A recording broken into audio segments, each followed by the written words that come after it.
but a good-looking crowd. All right. Yeah, baby. I love to start my morning with a veto. I just vetoed something. Good morning, everyone. Here we go.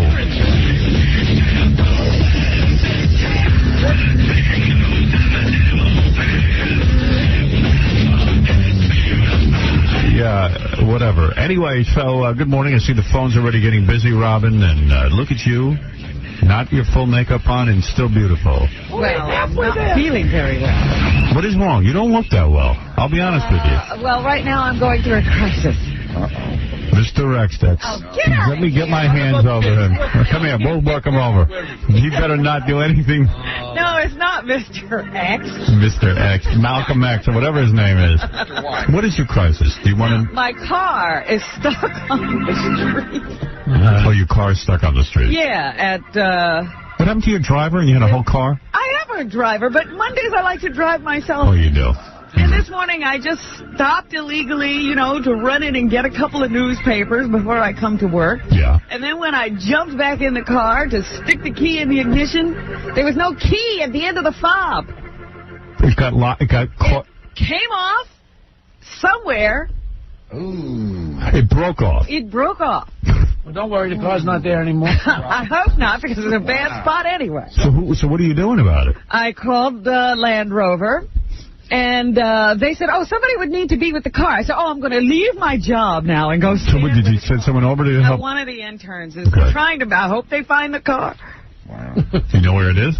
I did know where it is. Yeah, all right. You're doing better than I am. I can't believe you like to drive your own car. My princess drives her own car. I like to be among my people. All right. Well, sorry to hear that. I thought it was Mr. X. I was ready to kick some ass. You cannot be trifled with. One of life's inconveniences. When something like that happens, it takes over the whole day. Well, there I am. I'm crawling, you know, instead of getting to work, I'm crawling around in the car trying to find the broken piece of key. Can't Captain X or Mr. X help you with that? He's like a superhero. Well, now with Mission to Mars, I thought he would be Captain X. So, please have pity on my car. Don't hit it if you see it.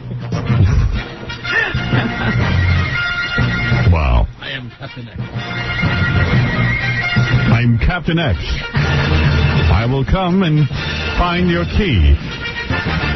I'm Captain X. And the Land Rover people say, oh, in a time like this, it'll take 30 to 60 minutes. Oh, sure, that's fine. I'll let the city tow it. Well,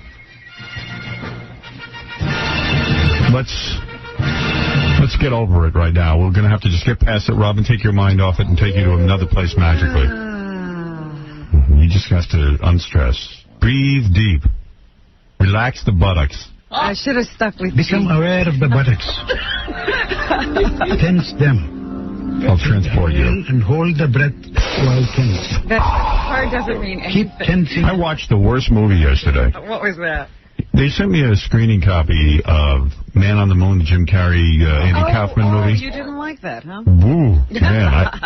I mean, just a bummer. That might be the world's worst movie. Really? It is just poorly done. Worse. It's poorly constructed. Horrible.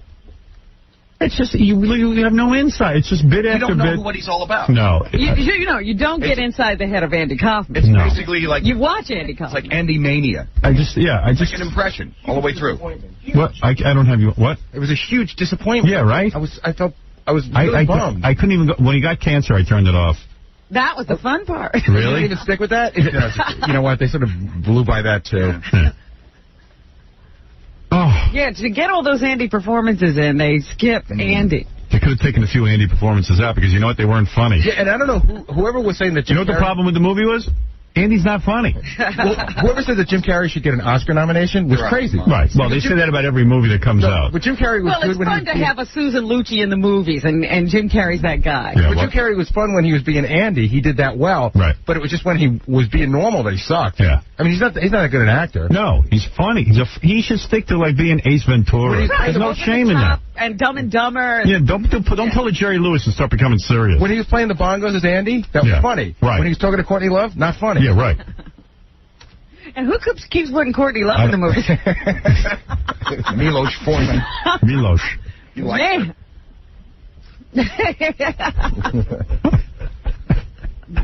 Let her get down and singing. Stripping. Yeah. Wearing no pants. Yeah, I was bummed because I was really looking forward to it, and I was just bummed by Well, it it. had such a big build-up. Yeah. It was hard not to be disappointed. I was ready to turn it off right at the beginning. It was almost like now that you've gotten all the performances, all right, let's see like who this guy was, and the movie's over. Right. So if we certainly got a good dose of Bob Zamuda being a genius. I wonder how that happened. Yeah. The brains behind Andy Kaufman. Gee, if Andy ever saw this movie, I think he'd jump out a window. He spent all of his time talking to Bob Zamuda. Right. Bob Zamuda was at every step of the way. And If you got hit in a bus accident today, Howard, in about 10 years, it'd be this movie. The Gary Dell'Abate stuff. Jackie the Joker. Yeah, Jackie the Joker. At your elbow. I invented everything, so if you're going to do a movie, I'd have to be in every scene. Here's what we're going to do. I'll play myself. How about Get to this? me. And then we'll do this. Blame it. Every time I heard something funny, it was me. Right. Andy wasn't that little weird kid. One time I was out for 2 weeks, so it wasn't funny. Until Bob Zamuda came on. Yeah, I just could not handle the movie. It was just awful. I agree. Yeah. So, you know what I saw this weekend? it tried to have like a Private Parts vibe, I thought. It did, very much so. Everybody said that, too, when they, not the critics, but the people who made the movie kept saying they Well, they were had the trying same to go actors. for a Private Parts vibe. Right. You want to talk to the tow truck driver who's picking up your car right now? Oh, sure. Hello? Mike? Yeah. Hi. Are you... How do you know you're picking up my car? It's a very I quiet got a truck. call. Hello? Yeah. Yeah, we got a call from a cross-country motor car. Your car's on 55th Street and 3rd Avenue. A 99 black Range Rover. We picking it up at 7:30 to take it to Land Rover of Manhattan. 7:30. It'll never be there by that time. Yeah, that's why I gave them a 90-minute time limit. They called me at 6:05 this morning. It'll never be there at 7:30. Well, that's the time we picking it up, taking it to Land Rover. Well, might as well stay where you are. Wait, where is it? Is it in the middle of the street? But it's in the crosswalk. It's everywhere. They're not gonna take it. Ooh. You guys got to get right over there. Yeah. You're not getting right over there. You're on the phone. What are you doing? Having coffee? Now I'm the dispatcher. That's the dispatcher. So what time are you going to get over there? Well, just because it's hub, we're going to try to get there by 7. Oh, wow. Oh, man. Yeah. Wait, you'll be in the middle of traffic. The New York City tow truck can get there quicker. Absolutely. They're there already, I'm sure. But we getting paid for it regardless. Yeah, right. Sure, whatever. Try, because I'm not even paying for the car now. You can take it and keep it. Oh, boy. Rob, when was the last time you went down to pick up a car from being towed away? Years ago. It's a horrible experience. Oh, I know it Just is. horrible. That guy sounded like Big Black. It did. Hello there. You know what you have to do now, Howard? Like, Robert, do you have your registration on you? No. Okay, so here's what you got to do. You go to pick up your car from where it got towed away. You wait online. Right. Then they give you a little voucher so you get back online again. Then you get a little tram, and you have to go to your car. All this because you're a tax-paying citizen, and all you want... your car broke down. Right. But listen, you have to go to your car with a bunch of other people, but there was so much crime going on there that the guy who drives the tram stops, waits for you to get in your car and get your stuff, and then you get back on the tram. But you got to do that with the other 20 people on the tram. Yeah, so 20 stops. It's like going for a rental car. Oh, You know that people were getting robbed while they were going to get stuff out of their car? Wow. It's a huge garage. wow. And people were just wandering around robbing them. Yeah. What are they doing in there? Pain in the ass. All right, listen, let's take a break. I would just jump out the window. I wouldn't... They own that car now. It doesn't belong to me. Keep it. What car? It's in pieces already. Land Rover can go get it. All right, we're going to take a break, and we'll be back right after these words.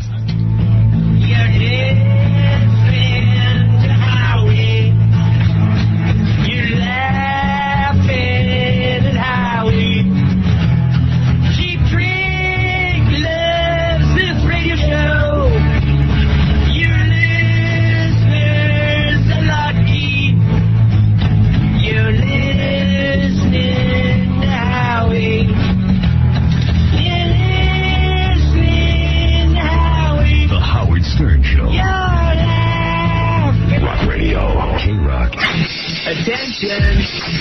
Ding, ding, ding, ding, ding, ding. Listen up, everybody. The Howard Stern Show. It's absolutely gross. Man, this is a disgrace. Still rolling? Yeah. Howard Stern. Hey now. Hey now, hey now, hey now. What's happening, baby? Hey now, hey now. You know what I'm saying? Yeah. Keeping it real up in the field. I got to tell you, this is the hottest the studio has ever been. I'm very irritated right now, and I'm. Is the word exasperated? Yeah, there's a word. I know there's an exacerbated. No, but exasperated isn't. Yeah, I am. This is a new record of heat in here, and now, as I say this, I'm sure they'll come running in, scurrying in, and then blast me with cold air until I drop dead.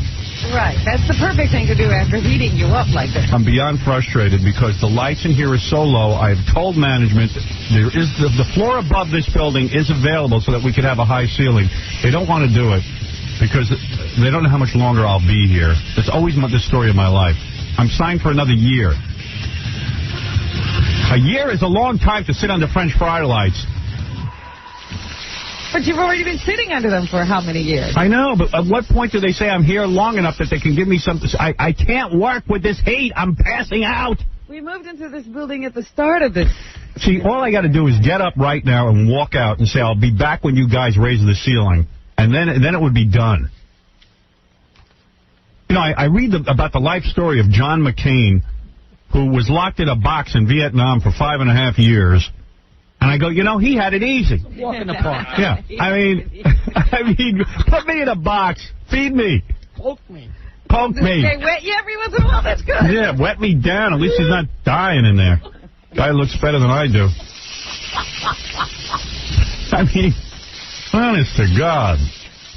And until I scream and yell and throw a tantrum and stamp my feet, then I'll get some air in here. And then it'll be freezing in here in 5 minutes, and I'll be ready. I'll be dripping. The schnapps will be coming out of my nose. It's like, I swear to God, it's like going through a typhoon every day. Something's different, too. The lights are more intense today, am I right? Oh. Over here, especially. I don't know what is going on. Somebody changed the lighting key, maybe because we're having a band in. No more bands, please. It's a big mistake. It's killing me. It's killing me. Scott DePace comes in this morning and goes, you know, typo negative's coming in to do Cinnamon Girl. Great. Right. It's not worth it to me. Comes in, he goes, I bought a fog. What is it called? A fog hazer?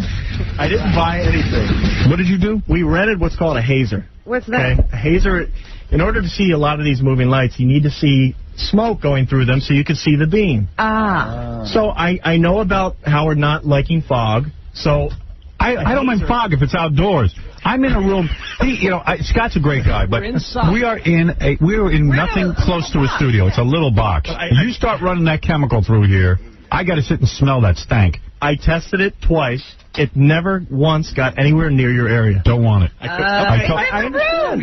And I didn't argue. I said, fine. I told DePace I don't want it. So you got rid of the hazer. Right. Yeah, the hazer's not happening. Look what happened to you. All your hair fell out from that hazer. It's all gone. It's leaving, man. I remember when you had a full head of hair. I know. It's a lot of stress. Yeah, right. Trying to make you happy all the time. And right. But listen, the lights, we have not brought the lights up any, and that is not true, Jackie. So, we have not. Nothing is on you. I'm telling you, it's more intense over here. Fred, am I making that up? It's not. Especially this light right here. And this light right here. You know why? I can't even see. Can I explain you why? Because you just said this. You said it wasn't changed. Now you say let me tell you, it's an illusion. The lights in that area are down so that we can save heat, and that makes you think it's brighter. No, I'm telling you, when I'm sitting here, I usually can't feel heat on my forehead, and today I feel it. It's not hot in here. It's hot in here. It has nothing to do with it. It is not your fault. The ceiling height needs to be raised. They have the ability to do it, but they're telling me that I'm only here for another year. I'm like, well, you know, most TV shows, they're for 6 months and they take a shot. They give them 13 weeks. They give them the right light. Right. Sorry. I'm not going to dwell on it. I'm going to get through this. But tomorrow, if they do not raise the ceiling height by tomorrow, I'm walking off the show. If that's the only, listen, that's the only way to get anything done around here. Nobody takes you seriously until you walk out. I'll take a few days off, that's all. Until they get it fixed. Yeah, I'm dying. I don't know about you, but I'm dying. And then this Tom, I want to strangle this guy, this prick who I work for. The same live commercial every day he has me read. Every day the same piece of paper he puts in front of me. I said to him, record it. No, I don't know how to do that. He's killing me, this guy. I give him one goddamn thing to work on for 5 years. He can't figure out how to get it done. So I got to wait till my contract's up and threaten everybody. It's a nut house in here. All right, I got that off my chest. The same stupid thing, reading the same thing over and over and over again. With the same typos. They don't even fix Yeah, they don't. It's the same goddamn thing every day. But this heat situation is so bad, it gets you cranky. It's like you literally... Well, you're either freezing or you're hot. Yeah, I just want a normal temp. And then Tom comes, what temperature do you like it? I go, I don't know the number of what I like. I know it when I feel it. How would we know? It's never been that temperature. And the ceiling is so low, then they get some cold air going, and it blows right on the back of your neck. Right. For 4 or 5 hours. It's miserable enough getting up this time in the morning. I could be in bed. And the problem is you never know what temperature it's going to be in here. It's going to be 0? I've removed my clothing. 120 degrees. I have removed my clothing. I'm nude right now. People don't know that. No, it's not pretty. Oh. It is not pretty. I'm completely nude. I don't feel any air in here. No, nothing's moving. Tom, make it the temperature of the 16th green on a nice day. That's the temperature I want. Make it as high as the ceiling in your forehead. Well, you know what happens? When it gets this hot, then they can't recover unless they blast cold air in here because the lights are so low. Then it overtakes the heat, and they don't know when to slow it Mm-hmm. down. So last night, I had a good weekend, actually. Did you? I ran into Heather Locklear and her husband, Richie Sambora. You ran into them. Well, no, I didn't. Here's what happened. Friday night, I'm sitting at home picking my pud, and I pulled my pud, but can't find it. You can't. You got to pick it. I got to pick at it like a scab. I'm sitting at home, and I called my friend Richie, who works over at Nobu. You know, has that place. Mm-hmm. What's he up to? Monkey business. So I, talking to him. That's nice. A little air. Thank you. Thank you, God. You can feel it coming down from your neck. Yeah. I should be frozen in a minute. So Richie says, hey, guess who's in the restaurant? Heather Locklear. Oh. So I said, you're kidding. That's some piece of ass. How's she looking? He goes, oh, beautiful. I said, bring the phone over and let me talk to her. Tell her she has a call. Yeah. So I'm talking to her. Half hour later, she finally believes it's me. Oh, you're kidding. You have to try to convince her who you are? Right. So I went down there. I hung out with her. Uh-huh. And it was fun. She talks very soft, so you have to move in very close and listen. Oh, that's how she captures the men. That's how she does it. She caught me right up in her web. See? And then that was so much fun that Saturday night I ended up going to the Blue Water Grill with her and her husband, Is that Richie. right? So now you're hanging out with them. I hung out with Heather and Richie. We had a great time. Richie's putting together a new Bon Jovi album. I know. Yeah, he says it's a good one. They're doing a video next week. Uh-huh. And he's all set to do that. Says him and John are, getting along fine, doing a good job. And was there anybody else there? Just you, Heather, and Richie? No, they had Richie's assistant. Uh-huh. And another friend. I don't know what she does. She's like a producer or something. Uh-huh. I just figured I'll sit next to Heather and look if she's like you're happening. Like I'm happening. Maybe the babes will see me. So we had a good time. Uh-huh. Had a good time. That was fun. And how long do you stay out? Well, Saturday night I only stayed out till about 11:30 or 12. Uh-huh. I was tired. It's just dinner. You don't go anywhere else? No, we were going to go over to Lot 61, but everyone was tired. And Friday night I was out till about 1. I don't know. What time did you go over? About 11. Oh. I got started very late. You're like a real party man. Right. I didn't throw her down and hump her, though, at least, like I did at the Blockbuster Awards. She's way cute, man. Oh, my God. She is way cute. And cute. She's petite. She's what you call a turnaround. Like, you get her on top of you, you spin her around a little bit. Nice and light. You know what I'm saying? Sweet. She's a very sweet. Sweet as can be. Works. Sweet. Sweet as can be. Oh, God, I'm playing with myself. Oh, stop it. You don't have to tell us. Could you keep that to yourself? I'm touching myself. Yeah. Turn up the heat. We don't want to talk to you while you do that. I'm doing it. Yeah. I can't help it. Then don't talk to me. I can't help that either. At least I'm honest. Call me cheese fingers, but I'm busy with myself down here. So,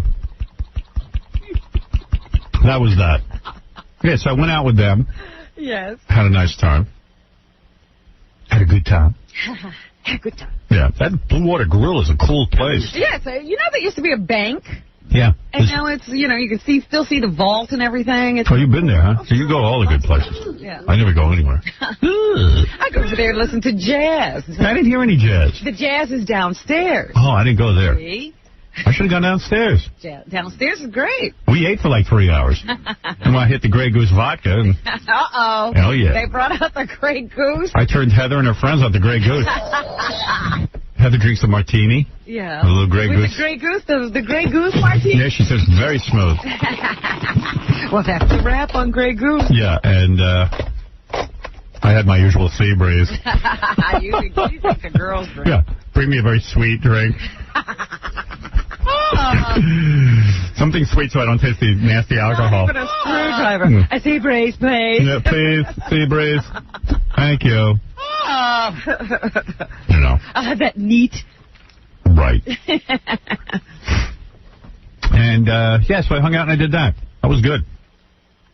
What, no kids this weekend? No, I had Emily Friday night. She yelled at me, said I was out too late, but she was with her friends. So I said to her, you know, listen, you're ignoring me. Whenever she's there with her friends, they all ignore me anyway. I said, what? She just likes me there. You're supposed to be here while I... Right. But, so, you know, that was going on. No, I didn't have the kids this week. It wasn't my weekend. Oh. So, yesterday I was missing them, but I just called them and stuff. And it was weird, you know. Would have liked to have seen them. Yeah. But I didn't want to, you know, it's not my weekend. Oh. Not that Allison would have cared. I'm sure I could have gone out there. Oh. You know. But it's her weekend. It's her weekend. I want to give her. Infringe on your weekend. No, she does not. No, she doesn't. That's so weird, weekends. Yeah. Used to be they were just around. Yeah. Well, it's different now.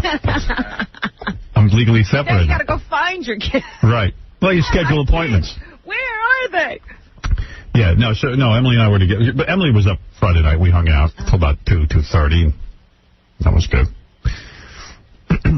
Let me see what's going on here. Want to take a few phone calls? One. Yesterday, I'm laying in bed, though. I should talk about this. I'm watching, the hell was I watching? I was watching some of the SAG Awards. Screen Actor Guild Awards. They have so many award shows now. Yeah. And then, I tuned in, it was Denzel Washington doing a tribute to Sidney Poitier. And all the black male actors were crying in the audience. What? Well, yeah, they were so bad to Sidney, they should be crying. Right. They were. They all treated him like crap. They abandoned Sidney. Didn't they? Yes.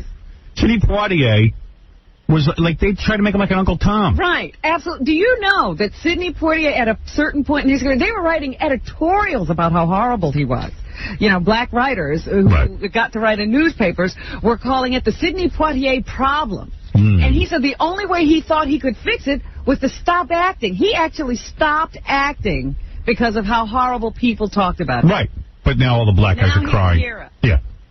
Now he's a guy who's paved the way. Now they realize, what he did for them. Right. Yes, I was laughing. Because all his fellow black actors all got tears, like Robert Guillaume Benson. Yeah. He was crying. And well, Benson. You don't know what he's crying about. I don't think he was crying about Sidney Poitier. He's just crying. He's crying. He's crying because he had a stroke. Did he have a stroke? Yes. I didn't know that. Remember? I know. I don't track him. He's on this new show, Sports Night or something like that. And that was the whole big deal that, in the middle of, he's got a new TV series, he has a stroke. Yeah, that's not a good time. Hollywood is not forgiving about that stuff. You watch those SAG Awards? I had to turn it off because I finally, I like to watch chicks come by in their outfits and... I watched the first hour and then I went to The Sopranos, but I didn't watch Sopranos. Don't tell me about it. Was it good? Yeah. Don't tell me about it. And it was longer. You know how we were talking about how short it was last week? It was a whole 55 minutes. Prime time. Yeah. I was looking, it was like 41 minutes into it. I'm like, it's going to go off. Right. Can't they make one episode that's like 24 hours? Right. Well, spend the whole day with them. Thing. It's like you want it to last forever. And last week when they cut it off at 43 minutes, I was out of my mind. And it gets better. How does it keep getting better? When you watch it, Howard, just do me a favor. The very last scene. No. Content at all. I don't want to know. Listen, it's not about content. All right. If you screw this up to me. Listen, I know what to do. I know how not to screw up. When you watch the very last scene with Edie Falco in it. Yes. Tell me, how old do you think she is? Edie Falco? Yeah. Because I looked it up on the internet last night because my wife and I are looking at it and we're going, You know, my wife goes, how old? I'm going to tell you right now. I'm going to say Edie Falco's about 47. No. I'll say 36. You're Really? I looked it up on the internet last night. I thought 36. That's That's what it says. It says she was born in 1964. No Get kidding. out. That's what it says. I was like, man. Well, she must have been in her mother for about 10 years. She went to the David Brenner School of Mathematics. I don't know. I'm telling you. She was born when she was She's 10 not years 36. old. My wife and I are looking at her, and then we're like... And I'm 13. I said, I think she's about our age. I think she's like 38 or 39. And my wife goes, gee, do we look like that? I go, I don't think so. And then I looked, I go, I got news for you. She's 36. No, she looks in her 40s. I think she had to lie about her age because things are starting to pop for her now. And that's what they do. They start adjusting. Edie was in my movie, Private Parts. Was she? Yeah. What'd she do? She plays the woman driving the car when Mary's in the back seat playing Allison. Actually, she's the real estate person. She's not driving the car. No, she's the one sitting next to her. She's sitting in the back seat making faces. All right. Oh, I got to look at that again. I didn't know that was her. Edie Falco. I had all the big ones in my movie. Wow. Yeah. A lot of big stars. She won a SAG award. Well, they win every award. The whole cast is awarded. Yeah, the whole cast won. But did you see Whoopi's intro? No. She comes out and does a serious... Did you? No, I didn't see it. She comes out and does a serious thing about being an actor. You know, I'm an actor. We're all actors. Not like models and people from sports who then become actors. When it's a real thing. I'm like, you know, there's so many models. Where's the joke? No, it wasn't a joke. She's trying to, like, you know, say how they were all actors. Wasn't Whoopi a stand-up comedian? That's why she was an actor? Yeah, she was This is what I'm saying. And meanwhile, there's some great actors who were models, like Cameron Diaz and... Rachel Hunter. Andy McDowell, Tina Davis. Did you have a heart? Oh, really? Look at these people. I watched that E-movie with Rachel Hunter. How was that? This past weekend. She was good. Yeah? Yeah, she was good. I got to watch that. It's one of the best things about it. I didn't know she was a model. She's an actor. She's no model. Very astute, John. Whatever. Good for you.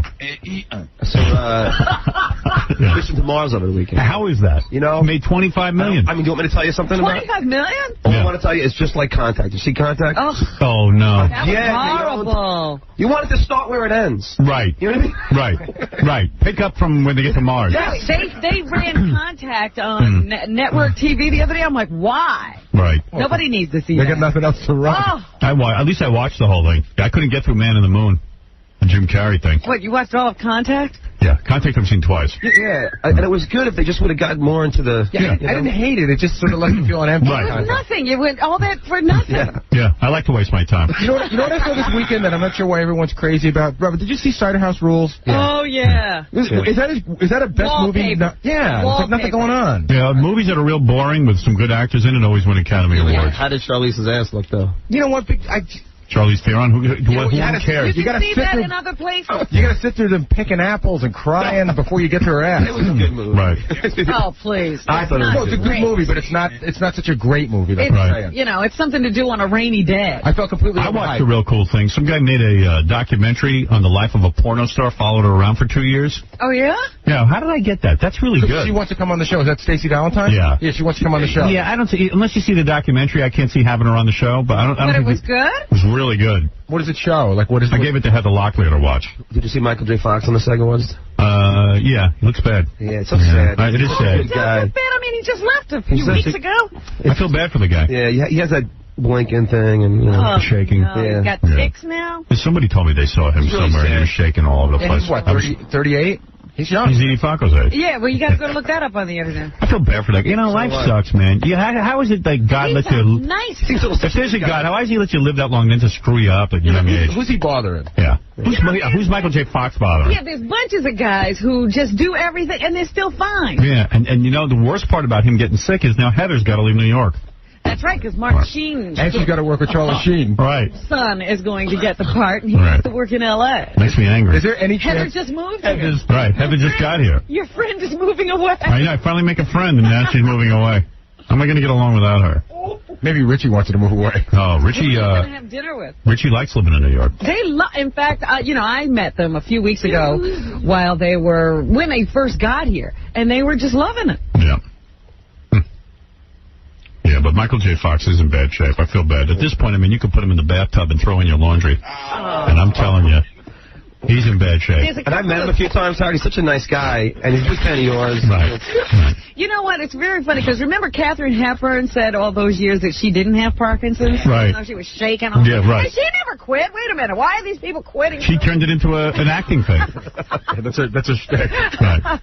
But now... Oh, Spencer. Shining all The lows, Henry the lows. See, the two of them in that movie were he had something going on too. Yeah. Henry Fonda. Yeah. But now they say that the Parkinson's has slowed her down. Mm-hmm. Now, she's still alive, right? Yeah, she's 100. She wants everybody to know she's fine. She has her good days and her bad days, but she's not, sick or bedridden. Yikes. What's a bad day? She's black and blue from her earrings banging into her head. Oh. I shouldn't have put these on. So, Not the hanging ones, not the... I didn't see the SAG Award. And then I forgot the Sopranos were on, so I just taped it. The only weird thing is the Sopranos, won a SAG Award for Best Dramatic Ensemble. Right. While they were on. And they go up there to make the speech, and they cut them off. Again. Ridiculous. The music. Ridiculous. There was another set of awards, like the Show West Awards or something like that, because I saw highlights from those. And what are the Show West crying Awards? about those. That's the awards where all the movie companies go out to Vegas to show what's going on, and they just decided they had so many celebrities in one place they decided to throw an award show. Right. Because I saw Ving Rhames crying all over himself. About what this time? About the strides that black men have made. Yeah, that's why all the black men were crying over Sidney Poitier. Even though, as you point out, they were so mean to him. Yeah, they should be crying. They should be embarrassed to stand in front of Sidney. And then it was weird. I mean, I don't know what's going on here, but Sidney Poitier has 3 daughters. So in the tribute, the film part of the tribute, they interview the 3 daughters who are really good looking. Like, really hot. Like, you definitely want to go out with all 3 of them. Really? Yeah. They got money. Yeah. So, but the white wife, you don't find anywhere in the film tribute. No? She was sitting next to him. And they don't tell you who she is? No. Oh, that's funny. Yeah. They were hiding her away. Oh, no. They should have had her sit in the balcony. What's up with that? Right. Well, what's up? What's up with that? He didn't even thank her. Are all 3 daughters the same? No, he had kids by his first wife. Oh, was that? Because, okay, I could tell which is which. Yeah, he had a black one. There's one daughter who's okay looking. She's not great. And then there are 2 who are like kind of cafe au lait. Are you saying? But I think with like kind of like model looking features. I'm trying to think. Are you saying that they look like the Cosby family? Yeah. Yeah. There's one that's how they see it happen. There's one that's real light. There's one that's like kind of light chocolate. Then there's like a dark one. A dark one. But I think he had at least 2 of them with his first wife. Interesting. So there's like a Lisa Bonet and like a Malcolm Jamal Warner? Yeah. Yeah. Runs the gamut. Right. Well, go to Quincy Jones' house, you see the same thing. Quincy Jones got all kind of colors running around his house. Different colors of the rainbow. The Rainbow Coalition. Yep. All kind of things going on. Fred said something to me on Friday, and I saw a guy on TV over the weekend, and I kept thinking about it. Fred said that it's urban legend or he thinks it's true that every time you see a black guy with red hair, he's a descendant of Thomas Jefferson. Oh, come on. That's true. That is true. I don't know how that could be possible. That's ridiculous. He started it all. No, George Washington was in there, too. Yeah, but he had gray hair. I'm watching this guy during the NCAA tournament, this basketball player, black guy with red hair, and I'm going, oh, he's Thomas Jefferson. That's a descendant of Thomas Jefferson. Get out of here. It's true. And if you have red hair and freckles, you're a descendant of Howdy Doody. There you go. That's right.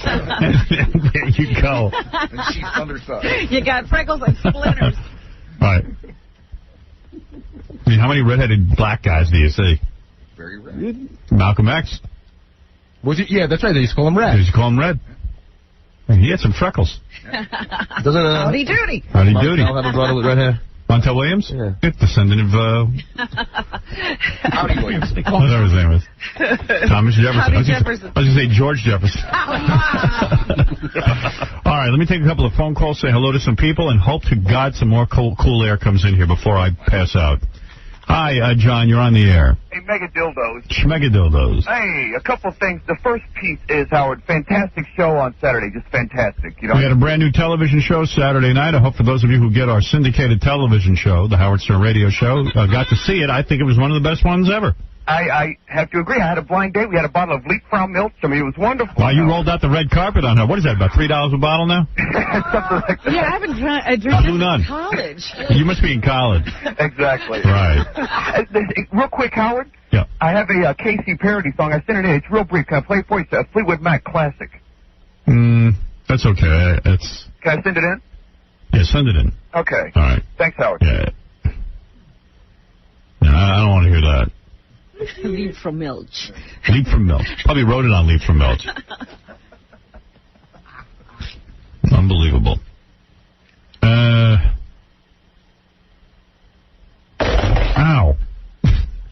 Everything's in my way. Yeah, go ahead. You're on the air, Adam. Hello? Adam, you're on the air. I'm on there right now? Yeah, by the way, Tim Stack is coming in today. Tim Stack is the star of the hit show Son of the Beach, which I'm the executive producer. That airs tomorrow night on FX. Brandy Roderick's coming by. She's one of the 3 chicks who's Hef's girlfriend. Oh, okay. I was going to say, what Brandy is that? Brandy Roderick is a Playboy playmate, but more importantly, when I've been at the Playboy Mansion. You've met her. And and there are 3 girls who stick to Hef's side, and you can't flirt with them. You can't, they just look at Hef, and she's one of 3 that bangs Hef. And she really does. Yeah. This is not a joke. This is not a joke. And all 3 are his All 3 are like the chicks that sleep with him. Like, and how do we got to find out everything, like how do they decide who's going to rotate? Yeah, well, he sleeps with other chicks, Hef, but those 3 are like his wife. They're permanently on. Wait a minute, Right. he sleeps with other chicks? Yeah. Besides these 3? Yeah, because I know a girl who got hit on by Hef, and the 3 were there, and then, the girl went, well, what about these 3? And he goes, we're all friends. We're all friends. And they don't have any jealousy. They let Hef do what he wants. Yeah, well, Hef's the man. He's got to have some strange Howard. Right. And Typo Negative will do Cinnamon Girl. Sans Smoke Machine. Hello, Howard? Yeah. Hey, I'm calling from Oregon. Thank you. And it's almost 4 o'clock here in Oregon. And Thank you for the time. A little time check from Oregon. Yeah, I listened to your graveyard shift in You got to hurry it along. You guys are slowing me down. It's terrible. Okay. You're giving me where you listen, and but just get to your point. Okay, Son of the Beach comes on here Tuesday, 10:30 a.m. 10:30 p.m. p.m. And I go to work at 10 o'clock, and my girlfriend hates you. And she won't, if I'm with her listening to you, she won't listen. She won't listen. Okay, thank you. I got to go. Thank you for the call. Wait, no, come on, don't hang up on me. So she won't record it for me while I'm at work, and I want to see the show. Does it Do you know how to set your VCR? Might be time. First of all, it might be time for a new girlfriend. If you have a girlfriend who doesn't share your sense of humor and regulates what you can watch. Yeah, I mean, dude, why don't you just marry your mother? Yeah. My girlfriend won't tape the show for me. My girlfriend won't laugh at anything that's funny because she's an uptight ass. She'll yell at me if I'm listening to you. Dude, you're so desperate for what? There's so many women out there. What are you so desperate for? Wouldn't you rather, you know what, just put your own matter into your own hand and take care of the problem, and then you're rid of her. She's a nuisance in your life. Okay. Well, these bitches, I swear to God. I won't take this show. Good Lord. What are you doing with her? There's so many sweet, nice women out there who will tape Son of the Beach for you. Yeah, but I love her. You love her? What do you love about her? Well, you love her vagina is what you love, and you can get another one of those. Either that or use your hand. Come on, use your head. What's the matter with you? I hung up on him, Robin. Good. All right, I got to take a break. I mean, that's a dopey story. Woman won't What take... are you supposed to do? Yeah, well, I'll yell at her. How about you be his girlfriend? Yeah, you know what? You're not having sex with me. I love guys who love women. Love women who won't do a damn thing for them. But that's what guys are like. They hate women who are good to them. Got a full set of dishes in the sink. You hook up with the woman and won't even look at them. Won't even wash them. To make a pit stop and wash the goddamn dishes. Beating a dead horse. You're not kidding, OJ. Beating a dead horse. I mean, honestly, what, you don't see the dishes? I'm the only one who sees them? Try picking up the vacuum cleaner. All right, we're going to take a break. We'll be. These women, they get leotards, they run around, run to the gym. Pick up the vacuum cleaner and vacuum. That's a good job. You're trying to kill me. Why now? Because 2 years ago, I slept 8 hours. A year ago, it was 12. It's at 15 now. Pretty soon it's going to be 24. What are you trying to do, scare me? I need a life. Get a job. I don't want a job. I want you. I'm taken by me. Get out of the house. Do something useful, goddammit. You wouldn't let me work when I wanted to. That was a year ago. Throw a tantrum every time you call and I'm not home. Look, sister, I'm out there in the jungle 8 hours a day. You wouldn't even let me canvass for Kennedy. You want a job? I got a job for you. Fix up this pigsty. You get a pretty goddamn good salary for testing out this bed all day. You want an extra $50 a week? Try vacuuming. You want an extra $100? Make this goddamn bed. Try opening some goddamn windows. That's why you can't stand up in here. The goddamn place smells like a coffin. You're listening to a man with nice feet. Howard Stern. Oh, my God. You know, I had Gary bring in a thermometer. To see what the temperature was in there? Take a guess what the temperature is now. And rising. I'm trying to... It's 78. We're now up to 90, and if you think I'm lying, it's now 90 degrees, and I'm ready to pass out. So Scott just came in here muttering something about, I'm so sorry, the air conditioning guy, I'm so sorry, the air conditioning... Oh, I'm so sorry, the air conditioning guy, so sorry. So sorry. Where is my general manager? What, did they remove it? We're now up to 90 degrees. It's just, at what point do I walk out to make a statement? Should I do tomorrow. it? No, maybe I should just walk out now. Oh. I mean, how are these guys ever going to take me seriously? They treat me like I'm a scumbag around here. And it's the same crap. I mean, how long has this been going on? Oh, ever since we moved in here. What temperature do you like it? I mean, it's such a simple concept. The sad thing is we had whole meetings about what was needed, and they were told about the ceiling height. Yeah.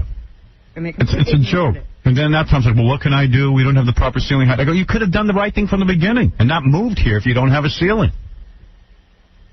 I bet you the sales staff wouldn't stay in a 90-degree room. It's 90 degrees. And you're trying to be funny. And you're trying to be up. And you're trying not to think about the heat. Well, who's here? Is Tim Stack here? I would put my shirt on. I'm going to do an interview without a shirt on. Looks ridiculous. Yeah, Tim's here, but he needs about 5 minutes, Howard. Why does he need 5 minutes? He's trying to dry the sweat. He's sweating, too. Oh, he is ready. He's ready. I hope Tim's in a bathing suit. He's ready. Well, maybe I'm not ready now. Now I'm making him wait 5 minutes. That'll be good for him. Already, he's pulling a Star Trip. He's not ready. All right, here's a great piece of tape. I don't think it needs much explanation. This is Kathy Lee Gifford being interviewed in Rhode Island. Okay. If you had one word to describe Regis, what do you think that would be? Lovably obnoxious. One word. Fun. One word for David Letterman? Weird. Howard Stern. Next question. No, not a big fan. I don't spend one moment of my life even considering him. Next question. Ooh. Next question, please. How about that? Boy, is that the biggest lie she's ever told? Don't you know lying is a sin, Kathy? Yeah. She doesn't spend 1 minute considering me. She's angry because... You can hear it in her voice that she spent a lot of time. She can't even say what she'd like to say about you. Because she spent... You know, if someone says I don't spend a minute considering them, that means they spend every minute considering me.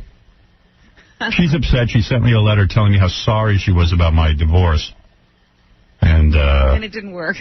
And I just got angered by it. And then when she put her kid on this TV show, which aired last night, I don't see anybody calling in about it. Oh, I forgot to watch. But all I know is that that aired last night, and I critiqued her. I criticized her. I think her child should be taken, both her children should be taken away from her. And I'm not kidding. I'm not saying it for shock effect. I think the woman is berserk. You've got to give me a copy of that tape. I have to see All right. What is it, Benji? You know what's really weird about that movie? Yeah. She was supposed to be like a stage mom. It was supposed to be a parody of a stage mom. But right. She was exactly like she really is. Yeah, she's a stage mom. Yeah, it was. She's the only one who doesn't see it. And she's the most disturbing stage mom because she doesn't need the money or the fame. That's right. She's already in show business. You know, Dave, Cody asked me if he could be in this, and I wouldn't even think of it. But he was very persistent, and he said, Mom... First, Frank and I said no. Right. But then he said, Mom, can I talk to you? And I said, yes, Cody, you have my ear. You have my attention. Imagine this poor kid having to try to get her attention. She's so busy thinking about herself. I know I'm a performer. I'm pretty well self-consumed, but she takes the cake. Also, she's really... I used to find her really hot. She's really getting run down. She hit the major wall. Run down. Yes. Time for a refresher. Over. It's so over. A little missing. The kid was cute, though. You liked him. He looks like he might turn out fat, though. Fat? He might turn out more than fat. With that hairdo. Liberace had a hairdo like that. They lacquered that kid's hair. I felt bad for him. Yeah. And also, you know what was also weird? It was a Disney movie, but there was like a bikini scene in it that was kind of just on the verge of being sexy and everything. All right, thanks, Benji. Sure. Benji, fascinating talking to you. Good job. Let's talk to Robin. Robin, go ahead. Hi, good morning. I'm having trouble hearing everybody. Oh, I'm sorry. And I know I have good hearing. I wanted to tell you, my husband was killed a week ago in Albany. And Don't you think I have my own problems? I'm just joking, of course. My. Of course I'm kidding. You know that. And I'm innocent in all of it, aren't I? I didn't kill him. You weren't in Albany. I wasn't in Albany ever. Go ahead. I'm sorry. And I just wanted to tell you, you just impacted our lives. I mean, he loves your backside boys. He talks about that all the time. And I think he's one of my good listeners. How did he die? He died at a training site south of Albany. He operates heavy equipment, and it rolled over on him. Oh, dear. But, whoa, wait a second. Your husband was at a training site? Of training in what? On the equipment. He's in the Operating Engineers Union. Oh, like a construction guy? Yes. He's been doing this for over 10 years. His father did it. Why did they have to train him? Well, because he used to work on jobs, you know. But if he's been doing it over 10 years, why did he need training? Not this piece of equipment. This is the most dangerous equipment. What kind of equipment was it? Okay, it's called a side boom. It's used on pipelines, and it has a boom that goes out on the side of the machine. And what had happened was he was on an incline, and the weight just started like a pendulum. That's not a side boom. That's called a people crusher. Yeah. For goodness sakes. Well, what's he doing with that? Well, he lived. And you mean it has killed other people, too? Not that I know of. I can't say too much about this. How did it crush him? He was on an incline, and it's a very dangerous piece of equipment. Oh, my. And it fell over on him? It rolled over on him. Oh, my God. He wasn't inside it. No, well, this is going to be investigated because he was on a job 2 years ago, and it didn't have a roll. This one didn't have a roll cage on it, no seat belt, no safety equipment on it. By the way, not that your problems are very big, but I must tell you right now it is 94 degrees in my studio and climbing. Oh, just so you know. My house. It's 50. You're not the only one suffering, is what I'm trying to say. Oh. So, do you have kids? Oh, we have 2 children. Oh. How old was he? He was 43. Well, that's a horrible story, and it always shows you. I lose my audience. I hate to hear that. Why couldn't it be one of those Imus listeners? Because they don't do anything. They don't do anything. They sit home. Yeah, he loves life. I mean, and it sounds like you guys were in love. Oh, I love this man. You stand to get a lot of loot, though, I hope. Yeah. Oh, but what good is that? Well, I know. It's well, his of course, daughter. it can help. It can help with the kids. Our daughter, his daughter, she was my stepdaughter. She's 11. And she went through this whole thing, Howard. Let me ask you something. Yes. You loved your man? Oh, very much. You know, Howard, I want to tell you. How many years married? I was with him 10 years. 10 years, and you were still in love? Oh, so much. And did you give him anal? No, I tried it. You couldn't do it? No. You never came through for him? He never had the anal? I tried it. Oh. Remember that lady. Oral. Don't you wish you had been able to give him anal now that he's gone? But he loved my oral, so hey. He did love the oral. Oh, you know, he came home Saturday night from school, and he wasn't home 15 minutes, and I said, our son was playing. I said, let's go in the bedroom. He wanted And you serviced him? Oh, all the time, I just wanted him. Goodness. Thank God. At least he died with a smile on his face. He loved to go to the At least he died unloaded. Oh! That's my biggest fear. I'm going to go. That was Saturday. When did he die? Monday. Oh. So Saturday you serviced him last? Yeah. And then he serviced me Sunday. Oh, he did service you? Oh, yeah, right before he left. Oh, that is a good man. Right before he left. Oh, he took care of us. He loved to go to strip joints. Oh, sounds like my kind of guy. I used to go with him. Sounds like my kind of guy. Oh, he was great. He was... At least he went out without a full tank. Nothing sadder than a guy who goes out with a full tank. You sound like a good woman. Yeah, you know, that's what pissed me off about that guy. How old a woman are you? Huh? How old are you? I'm 32. Oh, boy. You're prime pickings. You're going to be rich and you're going to have... Oh, it's not me. I'm just, my kids are, you know... Maybe there's room for Howard Stern's stepfather. Move in on that action. Yeah. You had the funeral already. That was Saturday. He was in the Marine Corps. And, oh, that's a real good man. He served the Marines and the National Guard, and, how's your boobs? I'm a size 42D. 42D? Yeah, I'm 5'2", about 100 pounds. And you're a 42D? Oh, I'm pretty... You're 100 pounds, you're 5'2", and you're a 42D. Yeah. All of her is boobs. Are those implants? No, these are mine. Whoa. If I was him, I would have been more careful. If she had rolled over on him, she would have killed him. 42D, that's a very wide back, isn't it, Robin? Well, it could all be up in front. Wow. Yeah. Oh, he loved them. Oh, you sound like a good woman. But, I used to go to strip joints with him. You want to have those beauties painted green on St. Patrick's Day? Yeah, I could come in. Hey, you ought to come down here. I want to take a look at you. And then you could always say I was in grief at that time. I didn't know what I was. Hey, you're out of your mind. He would love it. You ought to, let me put you on hold. You ought to come down here wearing black, and I'll paint your boobs green. Okay. In honor of your husband. All right. And I'm very sorry to hear that. Thank you. Well, that's a sad story. Yeah. Speaking of sad stories, Tim Stack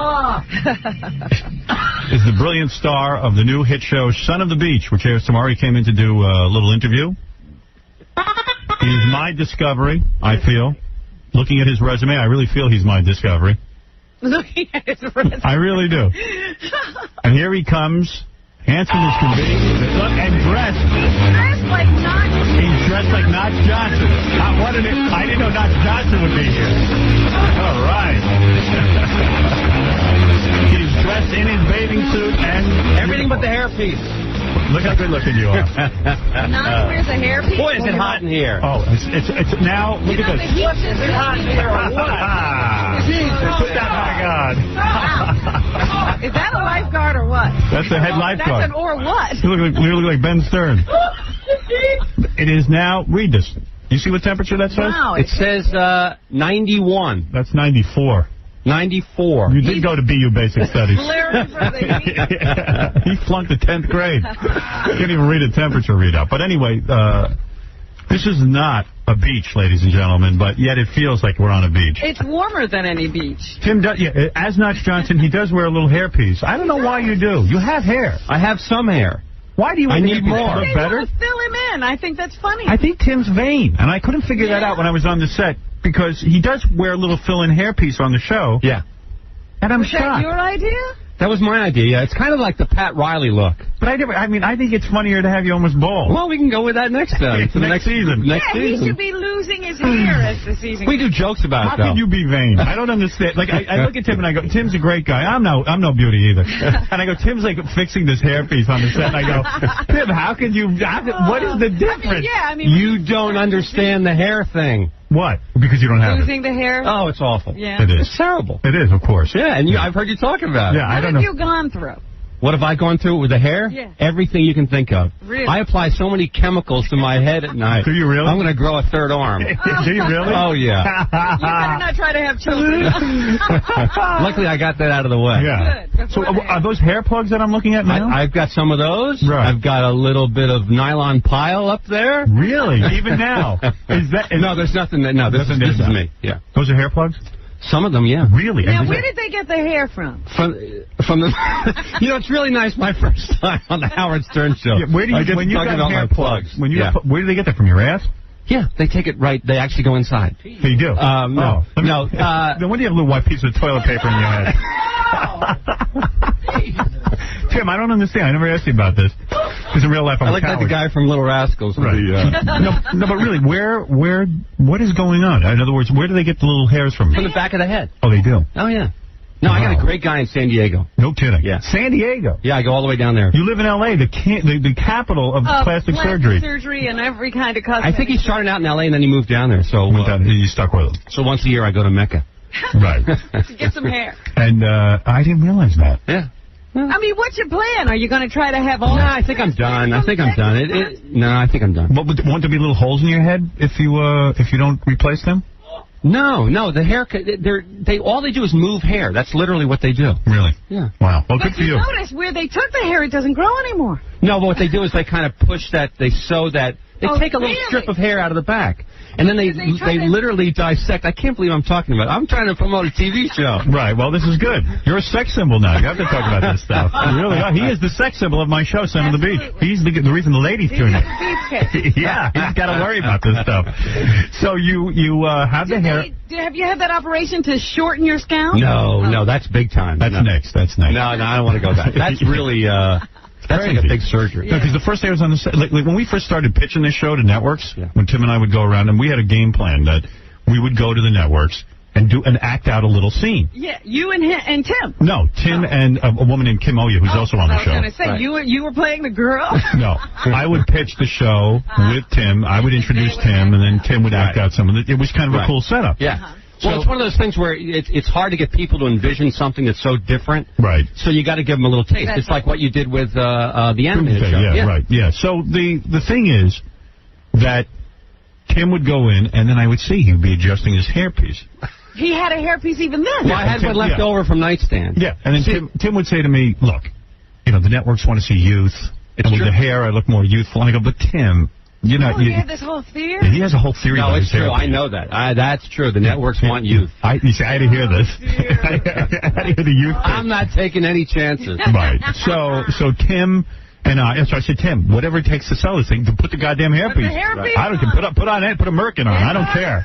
Do your thing. Right. Do you need a mirror? I'll hold the goddamn hairpiece. It was unbelievable. But anyway, he looks... I was afraid he looked too good on the show. Glue and all that stuff where you watch? No, he has snaps and things. Oh. But wait, I don't know. I think a snap built into his head. No, that's the old hairpiece. Yeah, no, you snap something into your head. That was the old one. That was the Dick Dietrich hairpiece. Oh, well, it doesn't look like a hairpiece. Yeah. It's just, it augments. Well, I have hair in front. That's the big thing. Hairpiece not augments. What's the word? It adds an additional couple of pieces of hair. It fills in. It fills in. Yeah. It does. And then sometimes during Son of the Beach, when Tim pulls his shirt off to get out of his clothes, his hairpiece is sticking up, his regular hair, and it's really funny. Well, I just imagine that the wind's blowing out there on the beach. Well, I got to tell you a funny story. I think it was the first day or second day we're shooting. Tim has to go in the water and save a fat woman. He jumps in the water. So he goes in. Now, Tim wasn't going to jump in the water. So you got stunt people for that? You got a stunt guy. Yeah. Got a stunt guy. Stunt guy runs in, and the stunt guy's hairpiece comes flying off during the shoot. I liked it so much I wanted to leave it in, but Tim was like, well, then people know I have a hairpiece. I go, Tim, everyone knows you got a hairpiece. Remember, you didn't want to put that in. I also knew how hard it was going to be to shoot. I have no problem with it. I just knew it was going to be so hard to try to match that hairpiece thing coming off of my head. I don't know. Oh, he was thinking of the... We're under such a gun out there. I went up to the executives and I said, hey, that's funny. We should leave that in. And they go, well, we don't think Tim wants to leave that in. And I go, well, let me talk to him about it. Tim might be upset about his hairpiece. Talk to him. Right. It's my one little secret. Yeah, he does, but he uses a little fill-in on the show. I don't mind telling him. You can look for it tonight. Or tomorrow night. Tomorrow night, 10:30. Tomorrow night, 10:30. Now, you are flying back to L.A. today because you have to be back for the big party, the big Son of the Beach party. KLSX and FX put together a big premiere party at the House of Blues tonight. Right. So you're going to be back there for that. I'll be back for that. Tim loves all this. Oh, yeah. Tim is a big party man. This kind of thing going on. No. Are you kidding me? Resume. You were saying that you figure you discovered him because of his resume. Yeah, well, I mean... What is on there? He's done a lot of stuff, but nothing, nothing that you were the big star, right? Well, Nightstand, but that was such a small show compared to this stuff. Right. So this is his big show. This is it. I'm going to be a weatherman if this doesn't work. You hope. Back to Philly. Right. Be the funny weatherman. What he's done, is that like guest starring and... Last year he was bartending. Oh. All right. Bartender. No, I was on a TV show called Parker Lewis Can't Lose on Fox, and now, you've done a lot of stuff. I did Seinfeld. Yeah, and then I was on Seinfeld the week you played that Janis Ian song. Oh, really? I was guest starring on that show. That was so funny because everybody on the set was like, don't talk about it. Don't bring it up. Yeah. No, it was just obvious. And they're great people. They were just really great professional people. But it was really funny. Like, people were kind of laughing about it, but they couldn't be seen laughing. You couldn't talk about Jerry's song. Mike, go ahead. You're on the air with Tim Stack, the star of Son of the Beach, which airs at 10:30 tomorrow on the FX network. Hey, Howard, how you doing? All right. Hey, what's up? Tim, man, I just want to say I haven't seen it yet because I don't have the FX channel. Well, it's not on yet. No one's seen it yet. It's not on yet? Ah, I've been hearing some great reviews about it. Yeah, we got really good reviews, thank God. And that was really neat. We're really happy about that. And, in fact, what was that thing you just sent me from L.A. Weekly? Yeah, L.A. Weekly gave us Pick of the Week. We're getting some great reviews. The Tribune, apparently, the Chicago papers, and it's funny. I mean, there's nothing like it on television. Yeah, it is. It's a fun show. It really is. Well, Tim, I just wanted to say, I remember you from Nightstand. Yeah. And, I used to tape a few of the shows, and my favorite one was Illegal Alien Starsearch with Phil Hartman. That was my Phil Hartman used to be on that show a lot. You were friends with Phil Hartman. I was really good friends with Phil. Yeah. You know his wife? He went hiking with Bryn and Phil like the week before Bryn took out the whole... Hiking? No, we talked about it. I had lunch with Phil like a week before, and Phil said, yeah, I want to come up. Bryn and I have gotten into hiking. Right. Which, that's why it just came out of... Hiking and shooting each other. He got into hiking just before he was leaving her. They thought, There's, but their marriage was crazy. It was on, it was like one of those things for years. I mean, but everybody just assumed that was them. On the hike, was she around when she came up for that last hike? Was she there? No, they never made it up. We made plans. Oh, and they were supposed to come up, and then she killed him. Right. Phil said, I'll give you a call. We'll figure out a time to come up. Because I live in Santa Barbara, and they... Where are Phil's kids, though? Is anyone watching them? They're with... or they're just living in a cabin? You know what? They're with her sister. Oh. Right, up in North Dakota or somewhere. Oh, wow. And apparently, what's odd is, I guess, like... the sister was like the favorite aunt, and the kids loved her, and she was kind of, I don't know. I mean, Bryn was a good mom, but she was off, man. She was just a little bit off. She was a good mom. Well, I think she was, I don't know. What can I say? No, Phil was a good guy. Now, Tim, as you knew, I don't know if you know, I'll give you some Tim facts. Tim grew up outside of Philadelphia. Is that right? An East Coast? The class clown, as you can imagine, the class clown. Yes. All right. And to give you an idea of his pranks, he was a guy who had a blind teacher, and he would take out his penis in the class. Wait a minute. In front of the blind teacher. What did the blind teacher teach? He taught math. Wow. Right, which is amazing. But you would stand up and I wasn't even in his class. I would sneak in. It was, for whatever reason, it was all boys in that class. Right. And I would sneak in. I would always knock on the door as a messenger, and then, I'd knock on the door and say, message for Frank Marola, my friend, and I'd walk in and give Frank, a picture of, somebody from Playboy or something. And then you would show your penis? Yeah, I'd do that. I'd do anything. You must have a big penis if you were willing to. No, that was the second joke.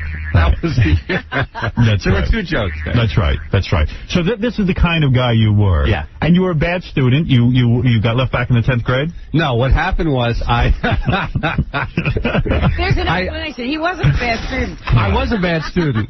I transferred to a private school. My brother had gone to the school and was a big football star. My brother had. And so they took me in thinking I could play basketball. Right. And boy, did I fool them. You're not real coordinated. I'm okay. You're all right. 10th grade? No, so they kept me back. I was so poor academically. Oh, I see. They made me repeat. But then they put me in all these classes with 7th graders. So I'm practically 16, and I'm in the class with 12-year-olds. and they're kicking my ass. That's got to do something to your self-esteem. Oh, it was terrible. Right. And you grew up in a very Catholic environment. Yeah. You went to church all the time. Used to go, during Lent, I used to go every day. Really? And so you had a very religious background. And the priests would molest the children? Is that true? We had a couple of priests who were questionable. Come through our parish who were, one of them got arrested later on. Father Fred. And what about you? Were you ever... Father Fred. Never picked on you, huh? Were you ever anally... No, because I wasn't an altar boy, because I went to the public school. Now we know how your hair fell out. That'll scare anyone. No, so some of the priests came on to you? Yeah, their confessional kind of looked like this couch right there. Right. They had a confessional couch. Bless me, Father Fred. So you saw some... a little communion. Right. You saw some weird stuff going on. No, I didn't know about it. A friend of mine's little brother got he got caught up in it. There was also Father Fred, who was later arrested. Wow. Poor Father Fred is now somewhere locked up without the key. We hope they're burning him somewhere in hell. So, Forgive me, Father, because I forgot my dental dam. And your parents had a bad marriage, you said? Yeah, they finally got divorced. They finally got divorced. divorced. Took them 28 years. 28 years. Right. They finally figured it out. They finally took them 28 years to get divorced. Right. And you were an extremely shy child. I'm giving you Tim's background because he's the star of my show. You're going to want to know everything. You're going to want, in a couple of weeks, everyone's going to know all things Tim Stack. Everyone's going to want to get the interview. I'm first. So you spent 9 years in therapy trying to get over your shyness. Is that true? Here he is a performer extraordinaire, and yet he was painfully shy. Stage? Was it hard? No, that was easy. Anytime being on stage is easy. I see. Real life is hard. Real life is hard. Boy, don't I know that. Right. Don't I know that. I was just saying that to Heather Locklear on Friday night. When that's real. That's tough life. I went out to dinner with her and Richie on... Really? That's right. Good time? Oh, yes. Oh, yes. She's beautiful. She is beautiful. She's good, You got over your shyness, didn't you? You had her? In your dream. Last night at the hotel. There you go. And Tim, of course, just to make a long story short, became a performer at the Groundlings. Oh, yeah. Yeah. Girls would hit on you, and you would get nervous. Yeah, I got nervous. It finally got me into therapy. I just said, this isn't right. I got to do something about this. So when did you lose your virginity? I lost my virginity in high school at 18. That's an awful story. That's a horror scene. It's awful. But it says here you were so nervous you would take Quaaludes to be with girls, and then you couldn't get an erection. I did that once, yeah. You could not get an erection with Quaaludes? That's actually when I got into therapy, and I met this girl came on to me at the Groundlings, and I took a lewd to try, I'll be really suave if I take a lewd. And you could not get aroused? Couldn't. The only time it ever happened to me. Huh? Really embarrassing. So you say. And you went to retard college like me, College of I went to BU for 1 year and then transferred. And you couldn't even take that. I couldn't take that. You couldn't take BU. Well, plus they, from Doylestown, which is like Norman Rockwell land. I mean, it's just like it's too much culture shock. Everybody's Methodist, and I go and they put me in the it was the all black dorm in West Campus. Yes. Which looked like a housing project. Right. I remember that. And I just had never seen anything like that. It was like total culture shock. Right. You were with all black people, and I know how frightening that can be because I was with all black people, wasn't I, Robin? Robin knows about all my background. So you then, Robin, listen to this. After going to BU, going to various school, he decides to become an actor, and he gets encouragement from Grant Tinker. Well, no. Who was then the president. What happened was I moved to New York, and I'm tending bar down at the Lone Star Cafe down at 13th and 5th, right? Right. In fact, Ratso used to come in and look for free drinks. That's right, of course. Everyone on Kinky Friedman's tab. Right. Kinky would play there every Sunday night. Ratso would come in put me on Kinky's tab. Right. For free drinks. So I'm tending bar there, and I got nothing going on. My brother had hooked up. My brother was Nathan Lane's comedy partner. Right. So they had some stuff going on. I had nothing going on. Right.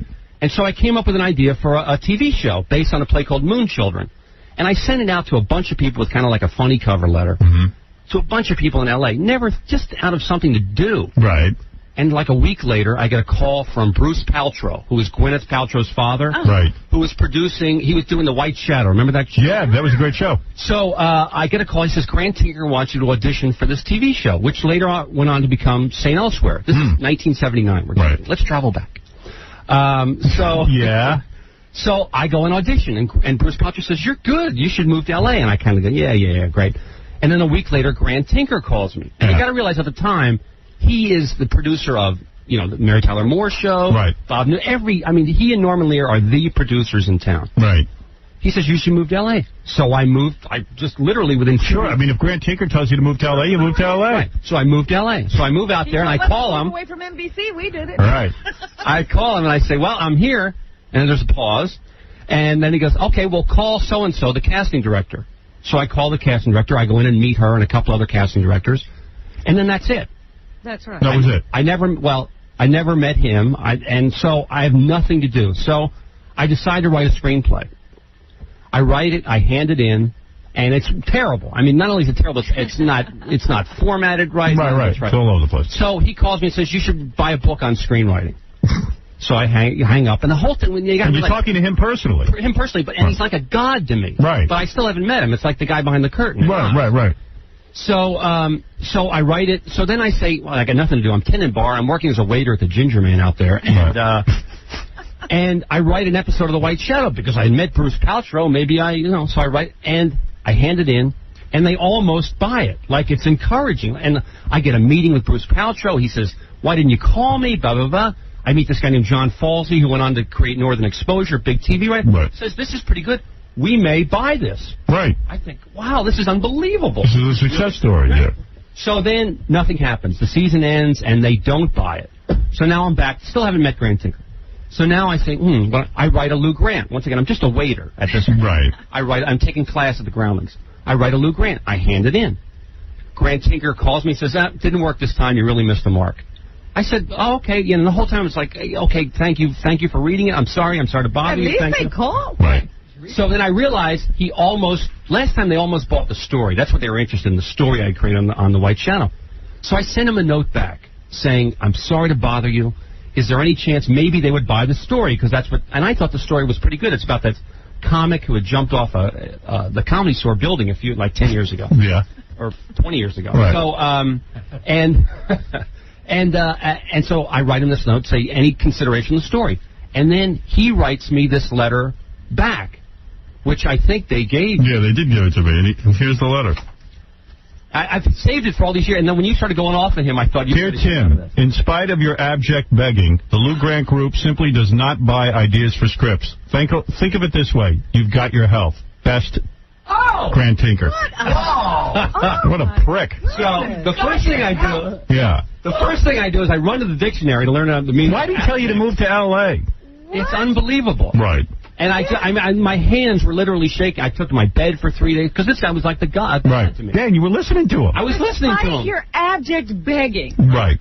Well, he's a dick. But to take that... There's a guy who basically married Mary Tyler Moore, and that's how he got into show business. I guess he begged her and she listened. Well, he had a banger. Oh. What a dickhead. Did you ever meet him? Never met him. Yeah. Well, he's a screwball anyway. I just... Trust me, he knows nothing like most network executives. Now. Oh, yeah. Now we'll call you. Now that you're a star of Son of the Beach. I knew it. Anyway, I always look at these things as, I look at the big picture and fate and all that stuff. I like to think, fate brought me to this point with Son of the Beach. Right. Together with Business with Howard Stern. And that for some answers. That's right. And also, you of course, had, you've met a lot of famous people out there. Phil Hartman, you were in the Groundlings with, was a famous comedy group. Herman there at the Paul Rubens? He was there as I just got into the company. Pee-wee was just taking off. Right. So you never hung with him. Missed that train. Well, so to speak. Right. Yeah. That's right. And you, Lisa Kudrow, you knew? That's the one from Friends. No, everybody from the Groundlings, they kind of know each other. Kathy Griffin, you know? She was, as I was leaving, she was coming in. That's right, and Phil Hartman. Yeah. And all these different people. But now, right. we have come to the point in your career, the highlight of your career. This is your creation. Your creation, Son of the Beach. Well, with Jim and Dave. With Jim and Dave, of course. We can't forget them. We should have had Jim and Dave on the show. Howard was on the set. It was dueling Bob Hope from the set. Well, I love the writers on the show, as you know, and we sat there and did Bob Hope impressions while the guys worked. It was dueling hopes. Yeah. Now, wait a minute. So, Son of the Beach is your creation? Well, I had come up with the idea. We were doing Nightstand, and I was looking for something to write during the off-season, and I thought of it as a movie. Mm-hmm. Then Nightstand finished, and we got together at Jim and Dave's house. Right. And, Dave's house. And we said, let's come up with something for me. And we watched an episode of Police Squad, because Dave collects media. Right. And it still held up. It's still really funny. We said, let's come up with something where I'm, like, in charge, a detective but if we do a detective, it'll be a rip-off of Police Squad. And I said, what about that Son of the Beach idea I had? Could I play that lifeguard? No, like, yeah. So we got together and we put the treatment together, went back to the company that, I think we pitched it a couple of places. Then went back to the company that had done Nightstand. We took it to UPN. Right. They almost bought it, but had us do something else, Meet the Beatles, which read, the security guard thing. And then I just realized, I said, first of all, nobody's going to buy this. It's too weird. Mm-hmm. They're not going to buy this with me. It's just too different. And at the same time, when I met Tim and he told me the story of Son of the Beach. How did you meet him? Through Don, our agent. Okay. And then we hooked up, and when he told me the story about Son of the Beach, he told me about a bunch of his ideas. And Son of the Beach was such a cool idea. I said, I'll get involved in that. Right. That's cool. Yeah. Okay. I didn't know how you two finally got together. Yeah, and then we put together a whole pitch, and we went out and pitched the thing, and we sold it, and it was really exciting. Then, then Tim and Dave and Jim wrote the scripts and put the whole thing together. Mm-hmm. It was actually a lot of fun putting the whole thing together. It was really fun. It was one of the most exciting things I've ever been involved in. Uh-huh. And now finally it's hitting the air, and we got some hot chicks in it, too, which Tim, gets to mess around with a little bit. Kinda. Does he have affairs with the girls? No, not on the show, but off camera, yes. Oh, right. Yeah, in the trailer, there's a lot of activity. On film. No, my wife is great. She's... Yeah. You just told her to behave because you're a star now and you have to... Do you think he'll go crazy with stardom? Who, Tim? Yeah, of course. I hope so. No, I've been doing this too long. Right. Jamie was here. Jamie Bergman, who's a Playboy Playmate. She's one of the girls in bathing suits, and she was here Friday giving us boners. She's great. I mean, I truly think like the next Goldie Hawn. Yeah, she's funny. Really? Yeah, she's really good. She's really funny and didn't come with a lot of experience, but just, I mean, she delivers Naturally these funny. jokes. She handles herself real well. She's great. Then you got Lila Arcieri, who plays Jamaica St. Croix, the black lifeguard. We've Who had lost her on her the brother in a swim-by shooting. Yeah. A swim by shooting. And every episode of Son of the Beach has gratuitous scenes of the girls, like, rubbing lotion on themselves. And, Right.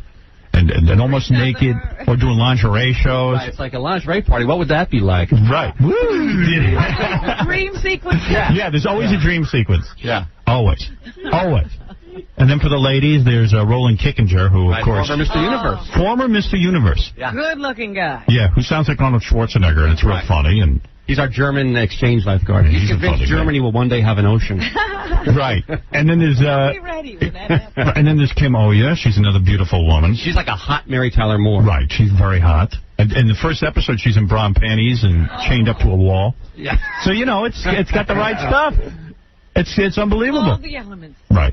And Roland's job is to make Tim look horrible. They sit next to each other. Which isn't hard to do. Right. No, you're a handsome guy. You're a little too handsome for the part. That's the problem. Is that right? You had to ugly him? We had to ugly him up a little bit on camera. Brian, you're on the air. Hey, Howard, how you doing? Hey, man. In fact, you had a great physique before you started, right? Yeah. Tim takes off his shirt a lot. I lost 15 pounds for the pilot, and they told me to put it back on. Yeah, well, yeah, he started, like, getting into shape for the show, and I went, what are you doing? So I went back to Heineken and butter. Right, yeah. And now he looks the part. Brian, you're on the air. Hey, Tim, I'm from Hatboro, right near Doylestown. Yeah, how's it going down here? Yeah. Pretty good. What can we do for you? I saw you on a bunch of shows, man. You're hilarious. I can't wait to see you on this new show that Howard's got going on. It's a fun show. We've got 6 episodes done, which they're going to start airing, and then I guess if they do well, they'll do another 7. Isn't that how it works? Yeah, they've ordered 7 additional scripts, which we're writing right now. Yeah, so we're doing that. They're very happy with the show. Oh, well, I hope so. Yeah, we got a lot of good write-ups, so everything seems to be going well. The only problem is FX. Well, yeah, nobody can get the goddamn thing. I think they have pretty good distribution throughout the country, except New York. I found out they have 50 million homes. Yeah, none of them in New York. That's the problem. It's not New York. That's right. Well, it's in Long Island and Connecticut, New Jersey, but not the city. Not the city. Dave, go ahead. You're on the air. Good morning, Pinocchio. Oh, thank you. I got a question for Mr. Stack. Yeah. Number one, does Mrs. Stack get jealous when you're working with all these hot chicks? No. She's really funny about it. He's deeply committed. And I have a second question. Yeah. Is Mrs. Stack stacked? Matter of fact, she is. Is she really? I've seen the beautiful Mrs. Stack. She is stacked. That's right. That guy's a pain in the ass. Don't even pay attention to him. Oh, yeah, I sure do. We sure do. Really? He's no beauty. Call me Pinocchio. Go ahead, Ron. Yeah, I'm trying to get tickets to the House of Blues. Did you know you're having a House of Blues party for your opening? Yeah, I'm kind of disappointed. Like, tomorrow is the premiere of Son of the Beach. Right. How long have we been working on this thing? 7 years. 7 years in the making. Yeah, I'd like to say that. It seems like it. The 50s. I mean, I feel like I should be at the House of Blues in Los Angeles, but I got to work. I know. It just worked out, the premiere at the same time when you're on the air. So. Yeah, I know. You had a New York thing, too, and you didn't think of it. Well, so I was thinking that maybe if you wanted to, like Don was saying, we have the tape of Son of the Beach. You should watch. I said, that's kind of silly. I've seen the tape 900 times. Why don't we maybe we'll go to dinner or something? All right. I feel like we should do something. If you want to have a big party back here, FX will pay for it. Yeah, but they'll do anything to promote this show. So I was thinking, like, maybe, if, like, I don't know, who should go to dinner? Me, you, Jackie, Fred, Gary, John. I mean, I don't know. And Don. Yeah. Mr. X. Heather Locklear. Heather Locklear and Richie. My new buddies. Leave Richie home is right. Let me tell you, Heather's a lot more fun when Richie's not there. That's right. Been with her when Richie's not there? Not exactly. Well, I saw her Friday without Richie, yes. Oh, is that right? Right. No. You made out with her, too, on the award show. On the award show, yeah. We were laughing about that. So why don't we have, like, dinner tomorrow night? Okay. I was looking forward to it. You mentioned this last week. You mean it's still not set? No, I'm waiting for you to make reservations somewhere.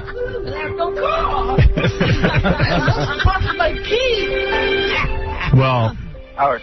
Yeah, because I should have some sort of celebration, right? A soiree, if you will. Something. A beach party. Howard. Yeah.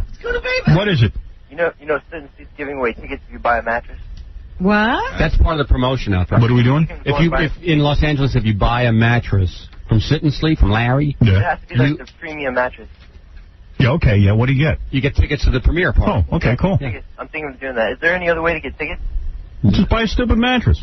Yeah, it's $400. Oh, I see. That's the only way to get tickets? I didn't know that. I didn't know. I think KLSX is giving away tickets, too, if you call in or something. Yeah, I got nothing to do with the tickets. I'd give you some tickets, but I don't have anything to do You're with not it. invited to the party. I know Jamie and Lila and Kim are going to be there. Yeah. Jamie's so hot, too. And Lila and Kim. I want all three of them. Buy a mattress, dude. Hey. I wanted to hit on Jamie when she was here. I was going to, I was going to hit on her. Yeah. Hey, this is for Jackie. And I had to hang up on that guy. It was annoying. But I did, I just didn't hit on her. I don't think she's into it. Sometimes You better go into therapy. You got a problem. I don't want to hit on her. When Howard first heard the pitch, the first thing he said was, and it's true, even if there's not one funny joke on this show, guys will still tune in for these women. Right. I said, let's get the right women. Yeah. I know. I learned a long time ago. When I suck, throw some girls in bikinis. Yeah. That's what you do. Right. Well, I'm not going to be I'm not going to be nuts about this. I want the show to succeed. Right. You're sitting there watching. You go, well, there's two hot broads there. Kim's hot. I mean, why not? Could you get Kim in her bra and panties? There's three hot broads. What I have to say, a couple of weeks ago, I was in a gym. Yeah. And they had TV screens right on the Stairmasters and so forth. This guy was watching one of those infomercials. Right. Just because I don't even think he had the sound on. Right. They were beautiful. That's right. Right. Infomercial, and he was glued to the set. And it's a bonus if we're funny. Right. It's just what happens. The show is funny. That's a plus. There's one show, I forget which episode. I think it's, I know which one it is. Silence of the Clams, That comes which is my favorite. Next week's episode is my favorite. You keep talking about that. Kim vomits all over the mayor. Spews all over, just vomits. Well, what happens is this girl washes up. There's nuclear waste being poured into the ocean. This girl washes up on shore, and she's completely, we'll give her this glowing effect. Yeah. And Tim vomits. And Tim vomits. Yeah. Because of the sight of her, yeah. And there's other really funny one. There's an episode 5 is called In the Ghetto, and this is where Tim has to swallow condoms full of drugs. And then, he's a mule. And yeah, he's a mule. Yeah. What is a mule? And Tim's like, they ask Tim, what is a mule? And Tim goes, well, it's a funny donkey, like a... No, I do it because a mule is an animal with strange, long, funny ears. Yeah, and then we go, no, you jackass. And then it was like... So then he goes and he swallows the condoms and he has to crap out the drugs. Oh. And he blows up a toilet. Crapping out the drugs. It's really funny, man. So, I mean, it just gets better and better every week, like The Sopranos. Yeah. You know what I mean? So, Tim, I'm proud of you. I'm proud of you. Tim, you have done a brilliant job with this show. You not only inspire us with this show, you wrote it, you are one of the executive producers, you star in it. He's everything. And I am proud to be associated with Tim Stack, unlike Grant Tinker. In spite of your abject. That's right. And I'm very excited that this show has finally gotten on the air. It is very exciting. It is exciting. Tom, what is it? You're not having a celebration. Well, we're going to have one as soon as you plan it. Oh. Yes, Mike, go ahead. Oh, Howard, I cannot wait till 10:30 tomorrow. What are you doing? It's fun. Ever since watching Take Back Before You Eat show on Nightstand, I couldn't wait for you guys to work together. I just knew something was going to happen. Yeah, well, something did happen. Oh, it's going to be great. and we're very excited about it. I cannot wait. All right, thank you. So anyway, Tim, congratulations to you. I know this is exciting. And thank you to you and Don and FX and Peter and Jeremiah and Jim and Dave. And when you win the Emmy, I want you to say, thank you, Howard Stern. Now, this is why isn't FX ever nominated for an Emmy? Right. And you know what? Some newspaper writer, I'll tell you how good the reviews have been, has said that they should take the show off FX and put it on Fox, since Fox's ratings have been very low. Right. But they wanted somebody else. Yeah, we pitched Fox, and they wanted to buy the show with somebody else. But we wouldn't. Regime. Yeah, but we wouldn't do it. Maybe you can get a Cable Ace Award. Yes. If they still did that award show. Right. They don't. They stopped those? Yeah. Just in time for this show not to be nominated. For the Screen Actors Guild Award. Did you watch that last night? Yeah, it was terrible. I tuned in. Denzel Washington was giving a tribute to Sidney Poitier. And How many standing ovations per minute? I don't know. Everyone was like a workout class. Yeah. It was like being in Catholic church again. Yeah. All right, we got to take a break. Tim Stack, we look forward to seeing you tomorrow night, 10:30 on the FX network as you star as Notch Johnson in Son of the Beach. Thank you. And we'll be back right after these words. Question? Yeah, I've got a question for the gossip guy. Yeah, Francis, go ahead. Yes, I was wondering who's got a bigger penis, you or Howard Stern? Okay. Hey, stop that, right? Let's stop that call right there. Let me explain this to you folks. This is a call from a fan of this jock shock named Howard Stern. She's laughing, but I've never heard. See, I've never heard this Mr. Stern's program. I know nothing about him, his sidekick Robin Quivers, Stuttering John, Jackie the Joke Man Martling, Fred Norris, Ganji Gorilla, Billy West, Gary Delabate, or Gay Rich, who stops by occasionally. I've never heard any of them, but then what I do know of them, I absolutely detest. Okay, when we come back, we're going to play Black Jeopardy and Lesbian Validate, folks. The Howard Stern Show, a product of the United States school system. And not the moment you're ready for. The one you give it. The killer video and the killer video of Cleveland. Ready for Howard Stern. Yeah. Wow. In a second, we'll meet Brandy Roderick. I think Alec Baldwin is on the phone. Alec Baldwin, the famous movie star. Alec, not Steven. Wow. Not Danny, not Billy. Alec, the one that really matters. The one who's married to that incredible piece of ass, Kim Basinger. Howard. He's top of the food chain. What is it, Papa Booey? And don't disappoint me. The top of the food chain got a little tired of holding. He's going to call back. See what happens? Well, the top of the food chain better learn that I can't just interrupt everything I'm doing for him. Jackie Penthouse Joke Page Martling, his Filthy Oleo CD, Hot Dog and Donuts includes Give Rodney a Chance. Call 1-800-323-KING. Saturday, March 18th at the Paramount Theater in Denver, Colorado. For MP3 jokes and Filthy 3D Joke Man, visit jokeland.com. You want to meet the girl that bangs Hugh Hefner? Yeah. Who actually is his girlfriend? I mean, for real? Well, I got to find out exactly what this relationship is about. Well, you're going to find out everything. Her name is Brandy Roderick. What's she doing here? She's here with her. She's actually in the green room with her mom. They're wearing identical outfits.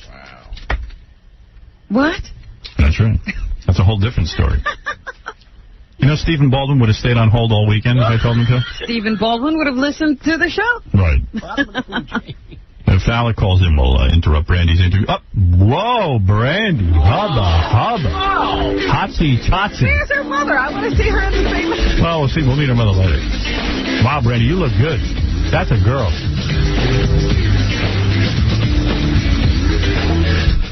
I can't believe an 80-year-old gets you, Brandy. Jesus. I think a young man like myself would get you. Wow. You are a beautiful woman. Thank you. You put my shirt on so I'll interview you properly. Yeah, because Hef is never seen without a shirt. Yeah. I'm sure Hef's totally clothed at all times. Actually, I was at the Playboy Mansion. I met you there, right? Yeah, do you remember? I sure do. I remember that you hang around with two other girls. Yeah, but there was only... Jessica was there. Howard? Yes. I apologize, but Mr. Alec Baldwin is on the phone. Brandy, excuse me for 1 minute. Let me talk to Alec Baldwin for 1 second. You can join in as well. 5:16. Have you met Alec Baldwin? No, I haven't. You'll be having sex with him soon, I'm sure. Oh! Hey, Alec. What are you doing to me there? I'm having sex with who now? Brandy Roderick, you only wish. No, I can never compete with Kim. You, Kim is a beautiful woman. She is fabulous. Alec, describe for my audience, and of course Brandy Roderick, what it's like to have sex with Kim Basinger. Go ahead. Explain to my audience what that's like, how your penis enjoys Is Kim that. there right now? Where is Kim? Oh, God. Put Kim on the line. It's always Why are we talking to him? Scores of times I've called you, Howard. The conversation's always open with the same line. Well, you are a big star. Everyone is interested in you. Let me tell you that your brother... Howard, how many of the women you've had on this show I see the television show. I see you've got girls ripping their clothes off. They're ripping their tops off. They're doing all kinds of booty dances for you there. That's right. How many of these women have you actually had, would you say? Unlike Hugh Hefner, I'm a virgin. That would be. That's what I love about you, Howard. By the way, let me kiss your ass a Don't little get bit. high on your own supply, right? Let me like the Screen Actor Guild Awards. Let me kiss your ass a little bit, give you a tribute. You were great in the movie Outside Providence. Wasn't he? I had a lot of fun doing that. Beautiful movie. I had a lot of fun doing that movie. And the guy that directed that movie, Michael Carenti, he's a great guy. Great guy, smart guy, and it was a good movie. I liked that very much. And I don't know why you weren't nominated. That's right. You should have been nominated for that. What are you going to do? Can't win them all. You can't win them all. Now, go ahead. Tell us what it's like to have sex with Kim Basinger, the beautiful actress. Well, you know, oh, God, Howard, please don't do this to me. Please don't do this to me. Why? Would your wife be upset? The world-class experience, Howard. And you're enjoying being married for this long, and you have the children and all of that? You know? Yeah, I put my kid in school, and we live outside the city, and my kid's going to school. I drive my kid to school every day, and I make her breakfast every morning. And, when did you last have sex with Kim Basinger? Would it be this morning? And listen, you got to do me a favor. Go for it, Howard. I'm begging you to tell your brother Stephen to stop calling me so much. You don't worry about that, Howard. I'm begging my brother Stephen to stop calling. Really? And he doesn't get anything like a Kim Basinger. Yeah, he's Mr. Guest Host. You know, he wants to fill in for you, for Kathy Lee. Right, that's true. He's a mess, man. All right, listen, Alec, I understand you're calling in. We read an article in Page 6. I knew it was because of the article about the charity. Let me fill in the audience. Your mom has a charity. Right. Right? It's for breast cancer. And Alec is on the board, right? And Alec is on the board. I am now, yeah. Right. And we read the article. It said in the newspaper that your mother's charity bought her a house. It's one of those charities. No, that's very little of the money actually ends up going to breast cancer research. That a lot of it goes toward her house. Charity apparently begins at home. Right. And I said, and in all defense of the family, I said, listen, why not? Why does all the charity money have to go? If they can get it, take it. Take it. Who cares where it goes? Right. So what do you think? Is it true? Well, here's the most important thing in that article, because, you mean, when you consider the source, that it's Page 6, you know that it's 99% garbage anyway. But the most important thing about that is that Forbes magazine has an annual rating of these kind of celebrity-driven charities. Yeah. Right. And this particular charity was very low rated, and it was very low rated for a reason that is kind of a mystery to me, and that is, let's say you raise $1 million, and let's say it costs you $400,000 in administrative costs to raise the million, and so you've got $600,000 to distribute. That's right. So you have 40% developmental costs. You have a 40% administrative rate, which is not great but not bad. You know, the lower the administrative rate, the better. The more you have to distribute to the charitable work, the better. Right. For example, they said that Paul Newman has a 90%. 90%. Right. Newman has a great rate. Now, Starlight Foundation I used to do work for, they were great. They had a very, very low administrative cost. Now, the problem with the way Forbes did this was, if you distribute a percentage of the on-hand cash you have, let's say in this scenario I painted $600,000. If you distribute half of that, which would be $300,000 obviously, then they're saying that you distributed $300,000, therefore you have a 70% overhead, because they're counting the undistributed cash as administrative costs. They're only weighing what you gave out compared to what you raised, and if you keep cash on hand, which is undistributed, and you're going to distribute it at another point, they do not credit you with that, and they say that's administrative cost. Couple of $100,000 lying around. That's right. Well, this leads to a couple $100,000 lying around. What do you want to do? Zero out at the end of the year and give the money to people that are undeserving? Don't yell at me. I'm just telling you. I mean, a lot of charities carry money over to another year to give it to people that are more worthy. But this leads to an important question. No. It does. It leads to an important... Non-operating costs. No. Not operating costs? What is it? Just the money you carry over is money that's carried over only to be distributed to the charitable work in the following year. You don't carry it over for coffee and fax machines. But this leads to the... I'm sure everyone wants to ask the same question. What? So when you bang Kim Basinger, do you want other women afterwards? Or are you completely... Out of count? Are you totally satisfied after you bang Kim? Get out of count? Maybe he's from banging Kim Basinger. Yeah, that's what happened. What is it? I can't. Yeah, I forgot how to count. Baba Booey has a question. Go ahead. Well, you know, it's funny. Alec brought up the fact that this whole article appeared in Page 6. Right. And I know he's been having this bizarre feud with the Post. Right. And I wonder what that's all about. Like, they keep following him. Really? There was a period of time where Alec had put on a couple of pounds. Right. And they kept following him and taking these unflattering pictures of him and printing them for no reason. Go for it. Why are they doing that to me is what I want to know. They do the same thing to me. But what are they mad at you for, Alec? Yeah, why are they mad at you? Well, I mean, first of all, the Post, which is owned by the News Corporation, Rupert Murdoch's company, is a kind of a right-wing rag sheet for every right-wing, cause in New York City. Well, I'll tell you it might as well be a football program for, fill in the blank, name the individual who represents, right-wing politics in New York, and that's cool. But the other thing that's most important to remember about Page 6 is that what they do doesn't bother me, because you have the same kind of writing in USA Today, you have it in the Observer, you have it in the Daily News. You have a lot of people who write gossip columns. I mean, you guys you take a few pretty good whacks at people on this show too. Not really. But it's Well, no, you do, Howard. Sometimes you do some pretty heavy stomping on people on this show. Right. But the point is that it's how it's done. What separates Richard Johnson and Page 6 from everybody else is that it's so badly written. You know what I mean? Wow. As well, you really have you have an accent. Yeah, they're just very bad at it. It's just really kind of, they just dumbed it down to a really kind of a pathetic level. All right, here comes Robin with a question. But you want to know something? The guy's got a job to do. He's trying to make a buck, and he's trying to make the most with what he's got. All right, there you go. Did you also object to then they said that Alec was using the charity as a stepping stone to let me just mention two things. First of all, do you want to be in politics? No. Do you want to be a senator? No. You're not going to run for anything? No. Will Kim run for anything? I have my kids in school. I mean, I want to stay home with my family. Right. So, But let me just state just two quick things, if I may. One is, the thing about my mother's house, my mother lives in upstate New York, and they keep an apartment for her to stay in, which was cheaper than putting her in a hotel all the time that she came down here. And I got news for you. Howard, anytime you want, I'll take you and show you the building that she lives in and the apartment she lives in. It's nothing that you would think was all that, right. So in other words, outlandish. So the idea that the fund bought her a house is nonsense. But more importantly, people who are on the board of this charity now, many of them my family, and the people they replaced, what we were trying to do is to take the politics out of the fund. Why don't you buy your mother an apartment? How many of you in the studio right now, Robin and so forth, you read the paper, we're reading about what happened with 1 in 9 and George Bush out here on Long Island. Did you read that story? Brandy, would you get naked during Alec's phone call? I mean, really.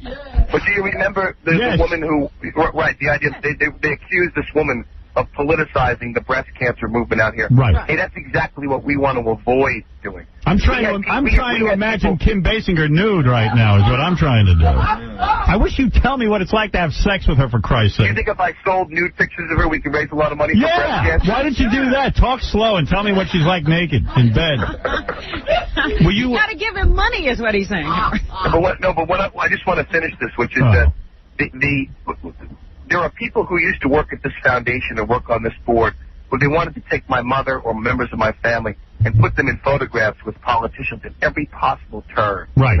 And that's something that we've tried to avoid. When people say, I'm going to politicize the foundation, I mean, the Post is the only one that says that. All right, so here's the point. You're saying that your family got into raising money for breast cancer awareness. Right, because my mother is a survivor of breast cancer. Right, and you feel that your charity is honorable, that you're not spending a tremendous amount of money.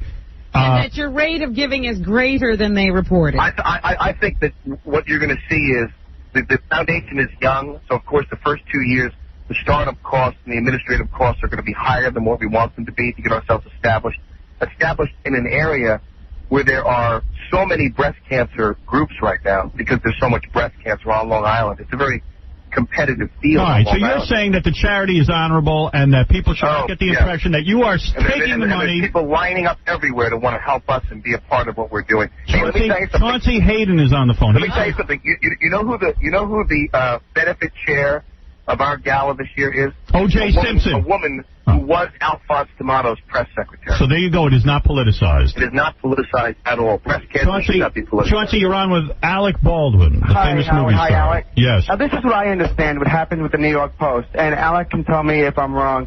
but I believe it was 2 years ago. There's a celebrity photographer by the name of James Edstrom, and apparently he befriended the Baldwins, and they had promised a once-in-a-lifetime photo of the... That's not true. He was never promised anything, yeah.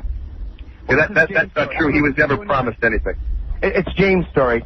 And apparently James Edstrom became very bitter when the family wouldn't give him the photo, and threatened to come out with all these stories about the mother and the brothers in the form of a book. And the Post started printing all these stories about this photograph that allegedly was supposed to take place. Is that why... Is that what happened? Is that why... I'm just curious. What is your background? You seem to be very versed in this whole subject. What do you do for a living? I'm a celebrity journalist, Howard. He's a gossip. He's a gossip columnist. Yeah, there you All go. right. Well, Alec, listen. You are here to say that you are not at war with the Post, but you do think that they are out to get you because you're a liberal. I have the least amount of high regard for the Post, but I still hold them in high regard. Okay, and the fact of the matter is you defend your mother's charity, and you will continue to raise funds. To the man, Howard. Right, and you're trying to do something good here.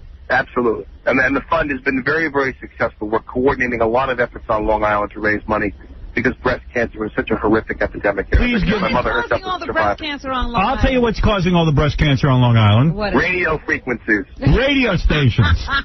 I don't know what's causing it. There is just vulgar radio waves. You want to know who I think is causing the breast cancer? The Baldwins. There's too many of them.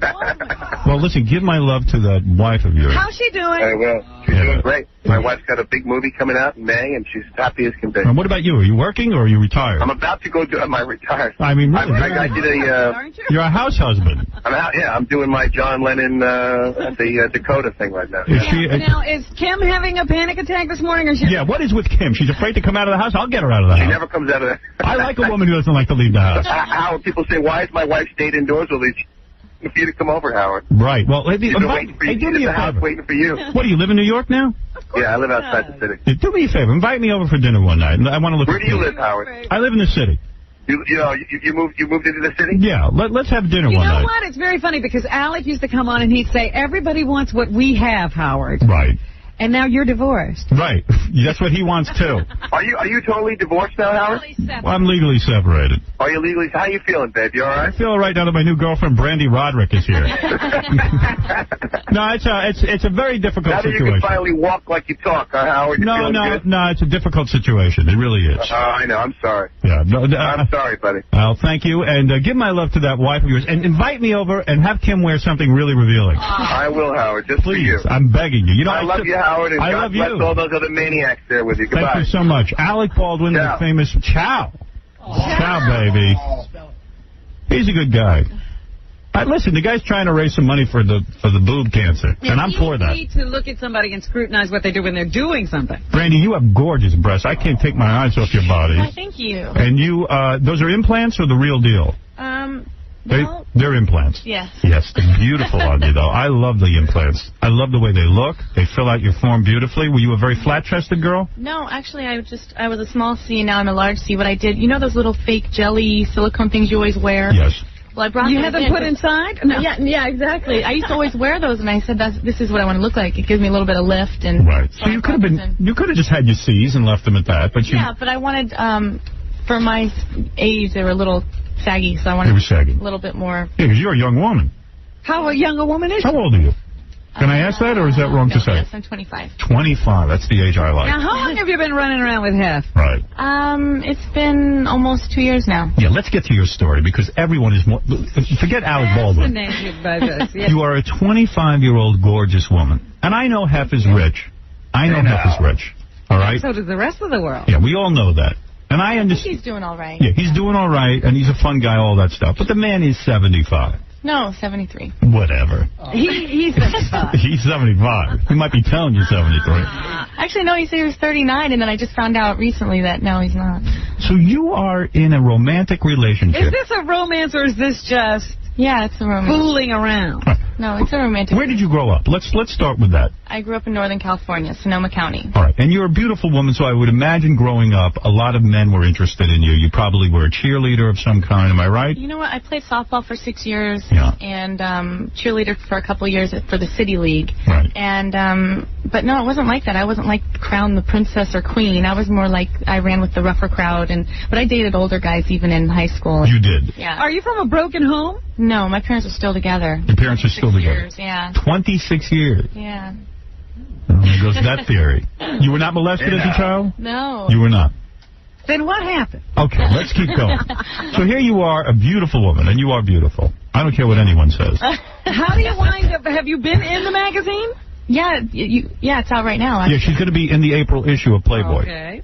She's in the April issue of Playboy. It came out about a week ago. And how does that happen that you're in the April issue of Playboy? I mean, does Hef say, this is my girlfriend, I'm putting her in? No, it turns out that way as far as when we were shooting and stuff. It took like almost, I don't know, it took a long time to shoot, and that's where it fell into was April. It just happened to be, which was nice, it's his birthday month. Right. And so it just depends on the timing. I see, okay. But 2 years ago, how did you meet Hugh Hefner? We met at a club called the Opium Den in Los Angeles. All right, so you're 25 years old. You probably haven't had a lot of boyfriends, right? I mean, unless you've been really, promiscuous. Well, I had, a lot of my boyfriends were long-term relationships, really like year and a half, 2 years. So you've only had how many boyfriends before Hef? Take your time. 4 major, I guess. 4 major boyfriends. And you say you always dated older men, but they couldn't have been as old as Hef. 5. Okay, 5. No. All right. Yeah. So you go to the in Los Angeles, everyone goes to these different clubs. Right. That's the scene. You go to these. I'm sorry, it's so hot in here. Are you in Los Angeles because you're trying to be an actress and a model or what? All right. Almost 3 years ago. Okay. So you're trying to, make your mark in show business and all of that. And was that difficult? Well, yeah, it is difficult, but I mean, I've been going to school since junior high school for it, and I just continue. It just keeps moving up and up, so it's going really good. All right, so you have acted. What have you been in? Have you done something that we would know? Yeah, I did guest starring role in Jessie. I did 2 Guys and a Girl, 90210. All right, so you're working. I mean, yeah, and I got 2 commercials coming out, actually. Oh, good, okay. Heather Kozar, your other friend. Yeah, I know Heather. She's another Playboy playmate. Yeah. You know all the playmates. I know all the playmates. And if we called Hef right now, would he be banging Mandy and Candy or Dandy? It'll probably be Randy. Randy. Would he be banging the... Okay, I got to get into this. So you meet Hef at the Opium Bar. Right. Whatever that is. And you go there, and what do? Do you just throw yourself on Hef? Does he come on to you? What happens? No. Give us the story. Well, basically, I just jumped right all over him and started going to town right away. No. Were you guys on Opium at the Opium Bar? Yeah. You were? No. No, it's just the name of it. No, I just, I was introduced to him, and everyone said, oh, there's Hugh Hefner, the great Hugh Hefner. So did he send somebody over to get you? No, actually, see, I had met him before. I went up to one of the movie nights at the mansion and had met him. So I reintroduced myself, and he remembered who I was, and he just asked if me and my girlfriend wanted to sit with him. So we just sat, and we all chatted and had a nice time, and then he called me, I don't know, the next day or the day after. So he asked for your number? Yes. And you want nothing to do with him at that point? No, I was really excited. You were? Yeah, I was really excited. Didn't he have to call you multiple times? Like, he'd calling you to get a date with you? Well, not multiple. I mean, the first time that he called me, I couldn't. I was working. Right. And then, so finally, the next time we went out. Where do you go with you? Did you go alone? No, we went out with a group of people. You did? And, Hef doesn't date alone, not mano a mano? No. Well, it just turned out that way, that where he was going, it was like a group thing that night. Right. So we went to, it was some details party or something like that at Barfly, and then went somewhere else. So Hef leaves the mansion and goes and parties? Yes. Oh, I didn't know that. Well, he wasn't while he was married. Right. Right. This is after his marriage. Okay. So you go out, and then when you start making out with Hef and stuff like that? Well, we saw each other again at the Playmate of the Year party, and then... Were you interested in him right away romantically? Not right away until he... I mean, I liked him and everything, but then when he called and then he wanted to take me out, I was like, wow, it's really exciting. And you don't mind banging a 73-year-old guy? So how many dates do you go on before you and Hef get romantic? Before you start kissing and stuff? I can't really remember. But we did kiss the first night. You did? Yeah. He kissed you the first night? Not the first night. I mean, not the first time I met him. This was like the third encounter. Yeah, I understand. The night you went out with the group. Yeah. Does he kiss you in front of the group? I don't remember, actually. Hey, does he pick you up, or do you have to just show up somewhere? How does it all work? Yeah. Well, I'm there like 5 nights a week. So no, I meant when you're dating him. He came with the limo. Yeah. Did he pick you up in a limo, or do you meet him there? No, I went to the house. You went to the house. Yeah, and you all went together. If you'd prefer to pick me up or just go there, and I just drove there. Wow. Go ahead, Gary. There's a big question we have out in the office, because it's a weird world. You know, he's got a couple of girlfriends, and he's been around for a while, and, you know, you're new. Is there any sort of testing that goes on before you guys sleep together? Like, do you want him to be tested, or does he ask you to be tested? Like, you mean... AIDS test? Yeah, AIDS or anything else? No, there's no testing. He wear condoms? Actually, the doctor was there the night that we did consummate our relationship, and I had to go into the bathroom and take a test first. You did?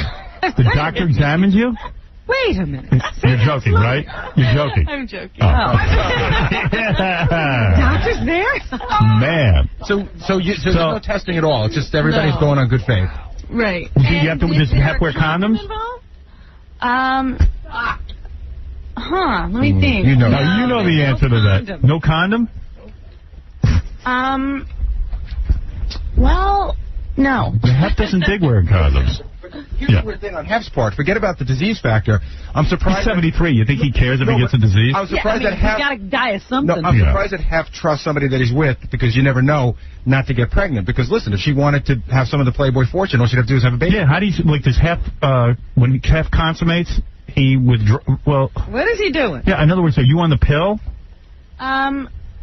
We watch a lot of TV, you know. But does he trust you? Does he trust you to take your pill every day, or does he administer the pill? Like, if he's not wearing a condom, isn't he afraid of knocking you up? Well, no. No? No. Aren't you afraid of getting knocked up? Or you would like to have He's been doing baby? this for so many years, he knows what he's doing. Really? He's that good that he can withdraw and not get you pregnant? Or maybe he's just shooting dust at this point. No. He just had a baby. The Hef just had a baby, right? I mean, not too long ago. The last one was 9 years ago. Oh, 9 years ago. Yeah. God bless him. Yeah. So what do you guys use for birth control? Hef just withdraws?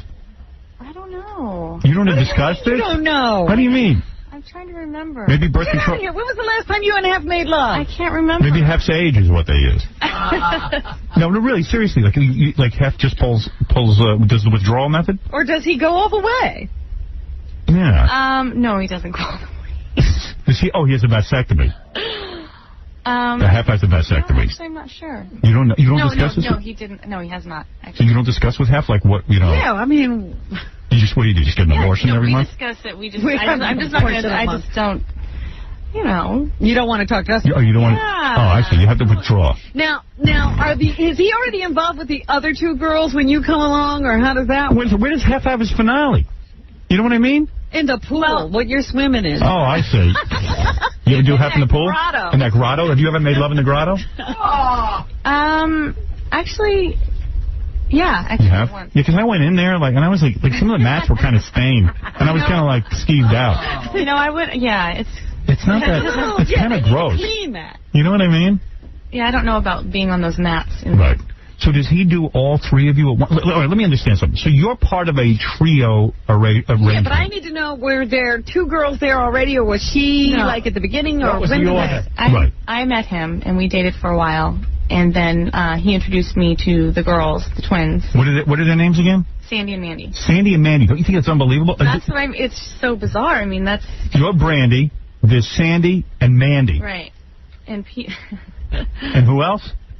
Oh, that's it. No, the three. No, there's also one of our girlfriends, Jessica. So, there's another. I guess you could say Jessie.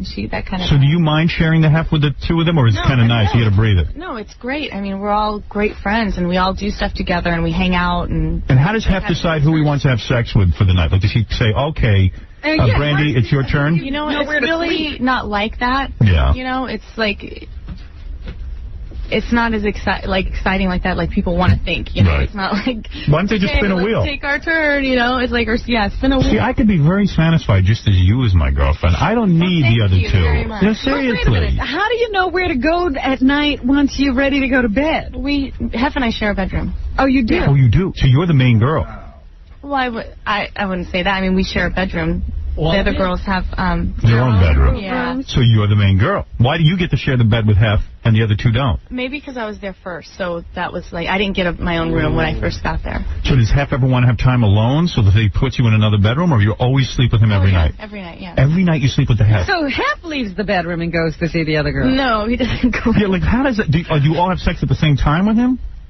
No, that's like I said, I'm confused. It's not like what people... Explain it to me, please. I gotta know. It's like, well, no, I want to leave. I want, gotta leave something to the imagination. Wait. Let me back up. Wait a second. Let me. People think the more exciting part of it. So. Let me take a thought.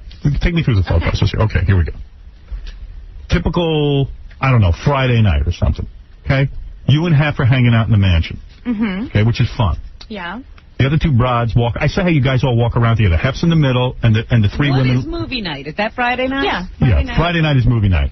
And I almost came to movie night the other night. I know, and we were expecting you. I was excited to see you, and you never showed up. Yeah, well, I ended up going to some Grammy party or something. I don't know what I was doing. Yeah. So anyway, you guys all kind of move together. Like, you always are at Hef's side. Like, I wanted to say hello to you and talk to you, but you can't because, like, Hef kind of guards you guys. No, I was the one that went up to you and started talking to you. You did? Yeah, and that's why when I was listening to you earlier, I was like, what is he talking about? Me and Jessica went up to you, we met you, and we're all excited to meet you, and then you went to the game house. But you're like Hef's girls, you know? You don't want to screw around with your host girls, you know what I mean? You know what I mean? You're Hef's, you're Hef's lady. Yeah, but I mean, it's not like we're pinned to his side. Oh, really? Are you allowed to screw around with other guys? No. What, do you want to marry Hef or something? No, I don't want to get married, and I don't. So wait a minute. Yeah. So you don't sleep with anybody else? No. What if I want to bang you? I can? No. Oh, and what the Hef hell's keeps that about? adding girls to the mix. Right. No, there are no more girls added to the mix. But why can Hef have three? Just join. Yeah, why can Hef have 3 or 4 women and you can't have another guy? I don't get it. I think probably because he's Hef. I see. And that's you buy into that. Well, it's not, because it's not what you would think. It's not like that. It's like, I don't think they're having sex. I really don't think they're having sex. I don't think you're having sex with Hef either. It's good for me to have them around. I mean, because we're all, it's like having sisters. I've never had a sister before. So do you ever have sex all together? Like, does he call you all in at the same time? Well, like I said, it's not like that. Like you were saying, Friday night we all go in and we watch a movie. Who ended up in bed with Hef? And what we do is after the movie, we all go upstairs, and his bed is huge. It's like a bit larger than a king, and we all have we order food and eat food, and then in the bed. Oh, they eat in the bed. We have a picnic in bed, and then we always pick out a movie and watch a movie, and then that's it. And then we after movie night, another movie. Yes. And there's no sex. On Sunday night, always Sopranos and stuff, but it's mostly movies with Hef. We always watch movies. And he doesn't mind watching with everybody? No. Then why is he taking Viagra? To masturbate?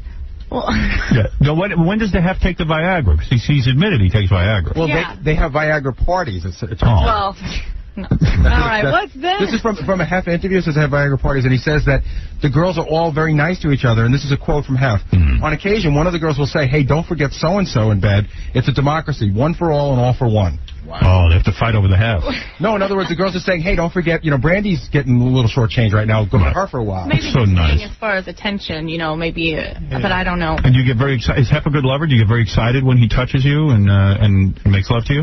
Well, he's very attentive to you? He's very attentive. She is not sleeping with you, Hefner. You don't think so? She's eating in the bed and watching movies. You do not sleep. How often do you sleep with you, Hef? How often do you have intercourse with you, Hefner? I don't know. I'm trying to think. Is it once a week? As often as I have. I think Mark and Martha are doing it more. Really? Really? Well, is that the truth? You're not having sex with you, Hefner, are you? Yes. Be honest. Yes. Is it a publicity thing to show that Hef's still virile? No. Please. Let's take some phone calls. 73. The beautiful Brandy Roderick, and I mean beautiful. You are some knockout. Well, thank you. I find you very attractive. You'll be in the April issue of Playboy, and for more Brandy photos, go to Playboy.com. It's a beautiful woman. To see her naked is a treat. Very well shaven, I might add. Well, have you seen it? No. Oh, I was going to say. Well shaven. Of course she is. Bring me those pictures. I know. You got it. Yes. Are you kidding me with this chick or what? Why am I kidding you? What are we kidding you? Making love to a saddlebag with eyes. What? You're jealous because Hef gets her and you don't. What do you think? What are you saying? Be honest. Oh, he hung up. Yeah, what is he talking about? Calling Hef a saddlebag. Oh, is that what he said? Jeff, go ahead. Oh, this girl's just a prostitute, man. He's paying him off. She's got her mother there with her dressed like her. She's so proud that her daughter's with Hugh Hefner. Well, what is wrong with being with Hugh Hefner? Is that a bad thing? Well, what is she? Is she a hooker or something? Are you taking his money to be with him? Do you feel you're in it for the money? No. You are not. But a lot of guys are going to think that. You know, if I was in it for the money, I'd be in some big house. I have a regular 2-bedroom apartment, you know, and I would be thought you slept wearing... with Hef every night. But Yeah, and who pays for that apartment? And then, like, It's good. Who pays for the apartment? I do. You do. So it's not with like Hef's money? What's that? With Hef's money? Are you a Playboy employee? Yes, I am now. Yeah. Right. So in other words, you work for the Playboy organization. Right. Right. Well, she works for the Playboy organization. No, she works for him. Well, do you go to work every day? Well, yeah, actually, if you want to say that, yes, I do work for him. He owns Playboy. Right. Do you go to a job every day? In other words, you have to go and report somewhere and actually do paperwork and things? No, I have my acting career. That's what I make lots of money off my commercials and my TV shows. And so Hef pays you to go to acting lessons?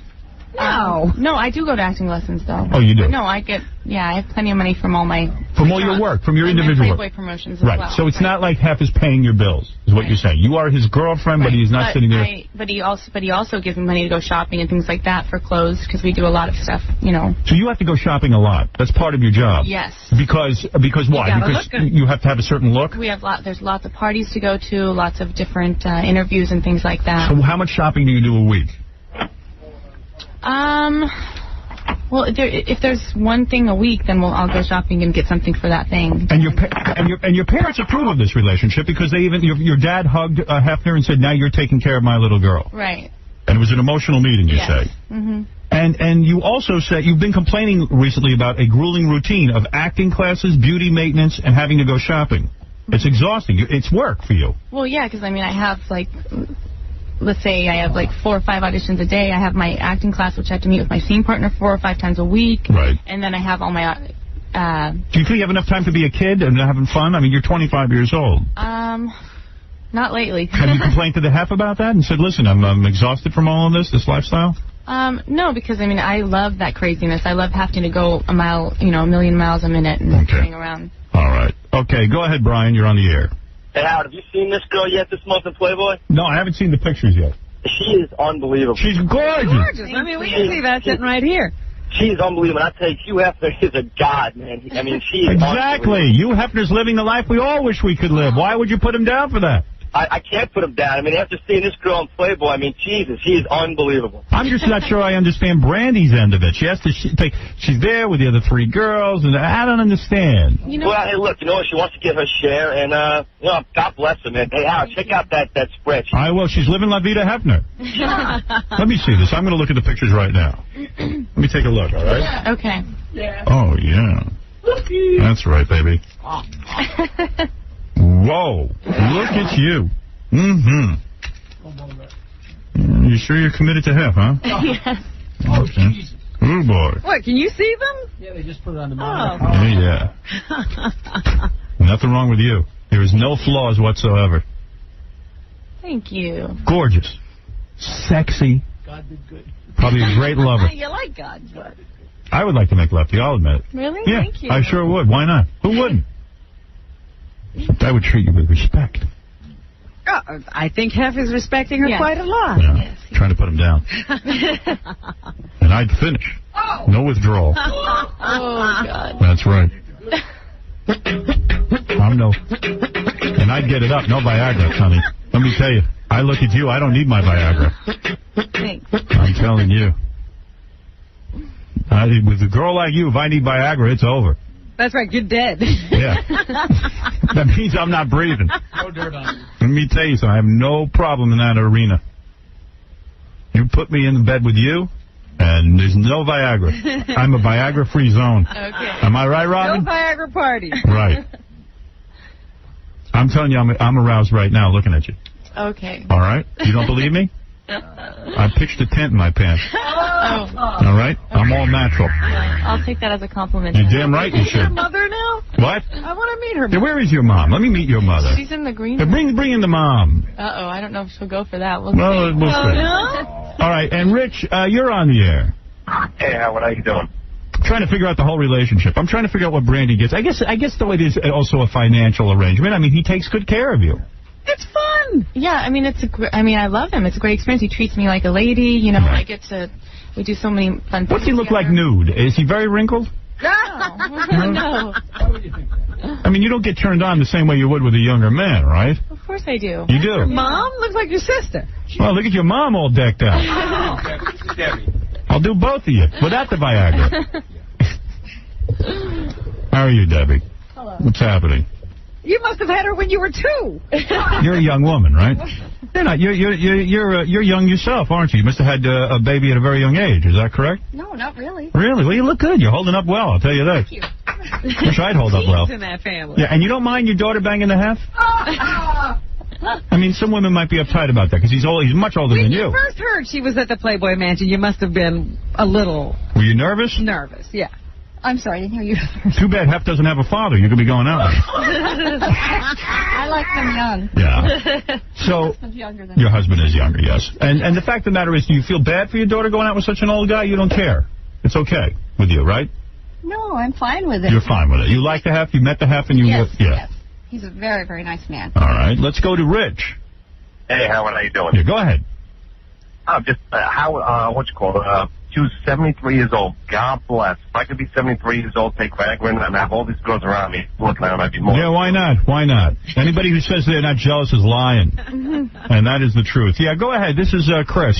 Yeah, you know what? I think this girl might be a little bit schizophrenic if she thinks all these girls are having a relationship with him. Because don't you think he might have, like, some sort of heart attack? Or 73 years old. Wouldn't that be an honor, though, if you were having... He already had a stroke. Right. Wouldn't it be amazing if you were having sex with Hef and you were the one who gave him the heart attack and he passed out and died? Wouldn't that be an honor? Hey, Howard, you know what else? What? You should date all of their mothers. Thank you.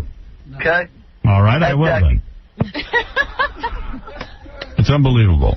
Well, let's go to Billy. Let's see if he has something relevant. Billy, go ahead. Oh, could you guys hear me? I'm in Scarsdale. Sucks my cellular phone. Don't worry, I hear you fine. All right. This can't be serious, man. That's got to be like, I mean, I'm a young guy. I'm not bad looking. I mean, I wouldn't want to sleep with Jessica Tandy for money.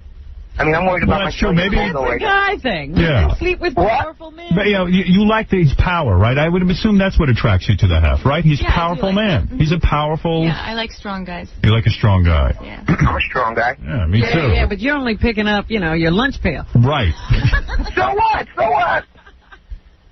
Stormin, you're on the air. Go ahead. You're on with Brandy Roderick, who's in Playboy this month. Yeah, and she sleeps with the Hef. She's his main woman, so you know she's good looking. He can get any woman he wants, right? I would think. Stormin, go ahead. Howard, 2 questions. I'm just curious. When they're all making love all at once, does Mandy or the girls, do they touch each other? Yeah, you do touch the other girls? Excuse me, Mom. I got to find out this stuff. I'm a journalist. Be honest. Be honest. It is, but you've messed around with other girls, right? You have to if you're living with that many You have never messed around with other girls, or are you afraid to say that in front of your mother? My mom pretty much knows everything, so... She does. Come on, be honest. You don't enjoy the sex with other women? No. I mean, I wouldn't know, but... You really have never touched Mandy and Sandy? Well, I mean, we're all very close, and we all, like, dance close and that sort of thing, you know, and have... Right. Come on, tell the truth. Hey, I Howard, mean, it's not as exciting as you'd want it to be. How about in the duper? But wouldn't you let... In the duper. All right, easy. He wants to know if the Hef enjoys anal sex. Oh.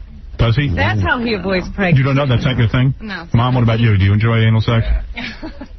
You do not. That's not my thing. Is that a taboo subject around here? I mean, what's the diff? I mean, I don't know. It's good. I mean, I'm sure that some people like Hef's it. not into that? I don't know. I mean, he's not. I don't know. I think when you're on the Viagra, you're afraid your wiener will break or something. Right? Yeah. That's a little rough, that area. You know, you got to be. Careful. I think you got to be really in touch with what's going on downstairs. You don't want anything to snap. So the Hef isn't into anal? I'm surprised. I thought he was open to everything. You're not open to it. Yeah, I mean, he might be, but I'm not. You have to be eased into that. You too, Mom. Have you watched him with the other girls? Yeah. Have you seen him with the other girls, though? You've seen him in the sack with the other girls, right? You've been there when he's had sex with them. Oh, sex? I don't know, but I mean, we're always together, like, watching TV and stuff. But sometimes doesn't he start kissing the other girls while you're watching TV? Well, yeah, I've seen him kiss them, yeah. But you've never seen him have sex? I mean, I assume that he has sex with them in front of you. It's your bedroom. Let me think. Come on. I don't know. Oh, that's a lie. Of course you know. You see if they're having sex, don't you? I've seen some movement before, but I'm not... All right, so you do. I mean, of course, if you're in the bed... But, Mom, does that bother you that she has to share the Hef with these other women?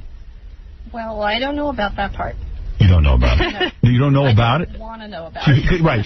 Right. I guess, but maybe it's no different than a guy who has a couple of different girlfriends. Right. It's just that he's a little more open about it. He's not lying to everybody. That's true, yeah. All right, well, that's the way to... That's a very good way to look at it. Okay. Let's look at it. Let's find a way to look at it. JD, you're on the air. What's happening, Howard? I tell you, so far we know less than before you came. It's a simple concept. Right. It's a guy with a bunch of different girlfriends, but they just all live in the next room. It's very sexy to see all of the women together, I have to admit. Jeff, go ahead. What's happening? Listen, when are you going to get the hint that this girl wants to bang you in a bad way? Is that right? Is that right? I don't know. I think the mother, too. And the mother. Well, she's ladies, lay off. Bet you she'd like it more if she was dating you. Would you like it better if you were dating me? Would you be willing to leave the hef for me? You know, I can't say that because I've never been with you or experienced it, but I wouldn't want to leave anyone for... You're younger. You don't need the Viagra, Howard. I mean, don't you want a boyfriend who's younger and doesn't need the Viagra? No, I'm very You do not care. All right. Well, there you go. You heard her. She does not want me. Story of my life. If I was single, Howard. Maybe then we could have a date. But Hef has blinded her to all men. I know. Hef's going to suck out your youth and leave me with an old bag. Jeff, go ahead. Howard, you want to hear a great review of Son of the Beach in the paper today? Yeah. Sure. What paper? It's a big paper. It's the big Jersey paper, the Star Ledger. Oh, Star Ledger's a great paper. 600,000 subscribers. Yeah, I know the Star Ledger. Son of the Beach is everything you'd expect from a TV comedy, executive produced by Howard Stern, and more. It goes on to compare it to Police Squad. Says it's tasteless, hilarious. Oh, that's great. Yeah, we've gotten wonderful reviews on the show, and I'm very excited about it. It's the first show that I have coming out of my production company, and the reviewers have been nothing but kind, and quite frankly, they all seem to enjoy it. That's great. I think you're going to like this part. Notch himself is a great clueless hero in the tradition of Maxwell Smart and Frank Drebin, and Stack has an added weapon that Don Adams and Leslie Nielsen didn't. The invaluable sight gag of his pasty, flabby body squeezed into bright yellow trunks. Well, yeah, I always sort of envisioned the show as Get Smart on the Beach. That's how I describe it to reviewers. Yeah, they seem to have gotten it. No, I'm looking forward to it coming out, and I think each episode gets better and better. Okay? Good luck, Howard. Thanks, man. Bye. All right. Listen, Brandy, I am fascinated by your life. Beautiful woman, worked her way into the Playboy Mansion, now Hef's girl. Do you think it'll end, or do you think you'll end up in marriage with Hef? Not in marriage, no. But you think that it'll last a while? It's so good. So I shouldn't wait for you? Huh? I should not wait for you? Unfortunately, it's going to last a while. Yes. All right, then, Mom, you think I could have a date with you? She's still married. Oh, you're still married? Big deal. Marriage means nothing, I've learned. Anyway, so congratulations to you guys. And, Brandy, I hope that your issue of Playboy sells very well. Thank you. I hope sex with the Hef is good for you. What, do you have a couple of nights off from having sex with Hef? I have 2 nights where I go to my house because Take a breather. I have to meet with my senior partners and study for class, and I have class 1 night a week and stuff, so. I see. And so that's the 2 nights you don't sleep with the Hef. Right. And what happens those nights? Hef's with the other 2 chicks? Does he rotate it so he always has someone in his bed? No, I mean, he sleeps alone when I'm not there. He does? Yeah. Well, you certainly are the favorite. There is no question about it. Let's review. We're not sure where Hef finishes his sex act. Right? We don't know. We think he withdraws, but we're not sure. We don't think anything. We don't know. All right. It seems like everything happens in Hef's bed except sex. His food, his TV. After they watch movies downstairs, they move upstairs and watch more movies. Always movies. God bless the movie industry. Thank God. Yeah, what would Hef do without movies? Do you ever say to Hef, hey, let's go out? I'm sick of watching movies in bed? Actually, no, he would like to go out more than I would probably. He likes going out. You like watching movies in bed? I like staying in. I told you about the time, though, that I was there. There was just a stack of videotapes outside the door. I watch movies in bed. I mean, if you're looking for a guy like that. I like movies. You know what I did this weekend? I laid in bed and watched movies. Yeah. I did. I didn't eat in bed, but I could do that, too. That's right. You don't have sex with the other women, according to what you say. And you're sick of movies. That's what I learned. No, I'm not sick of movies. You're not sick of movies. I'm never sick of movies. What is the last movie you watched in Hef's bed? I think, we just watched Wizard of Oz. Wizard of Oz. Yeah. Now, you must have seen that before. She's only 25. Every year since I was a kid, we used to watch on TV every year. And Hef likes Wizard of Oz? He likes to sit and watch it? Yeah, I mean, he'll watch it probably because we want to watch it or whatever. Oh, so you get to pick the movies. Hef is... Hef's asleep. Yeah, well, Sandy... Let me ask you, is Hef's pubic hair gray? I don't know. What do you mean you don't know? You never looked? You are not having sex with Hef. You are not having sex with Hef. Admit it. It's dark. All right, I want you to do me a favor. I want you to say now, are you a religious girl? Yes. What religion are you? Christian. Okay. Playboy. I want you to say right now, I swear on the Lord Jesus Christ that I have had sex with you, Hefner. I swear on the Lord of Jesus Christ that I sleep in Hef's bed. See? Wow. Yes. You don't have sex with Hef. Why? What is it? It's a public relations thing with him to show that he is... No, of course I do. You have sex with Hef? Yes. Say, I swear on the Lord Jesus Christ. I swear on the Lord Jesus Christ. What? That I have sex. With who? Hef. With you, Hefner? Yes. On a regular basis? I'm moving away because I don't want to get struck by lightning. All right. No, why? All right. She says she does. Building shaker. You have full-blown out intercourse with the Hef? No. Yes. You say yes. Yes. I bet you we could have a doctor check her. She's a virgin. Oh. And your pubic hair, his pubic hair is not gray? Or he dyes it? No, I don't know. I don't know about that. You don't know? No, I'm serious. You do know, but you don't want to say. No, I don't know. You never. What? The lights always down low? Yeah. Really? You like the lights off when you're with the Hef? No, it's just the way it was. I want to see you. I'd have the lights on. I want to look at you. That turns me on. I want to make love to you with the lights on. Well, it's not pitch black. So. Honey, you're going to see my pubic hair. That's more. I'll tell you that. You'll know the colors. You'll know every single color. You guys don't. I have a rainbow down there. What? They don't lie there. I'm picturing the 4 of them or 5 of them. No, I picture the girls nude and Hef in his pajamas. Half covered from head to toe. What is it?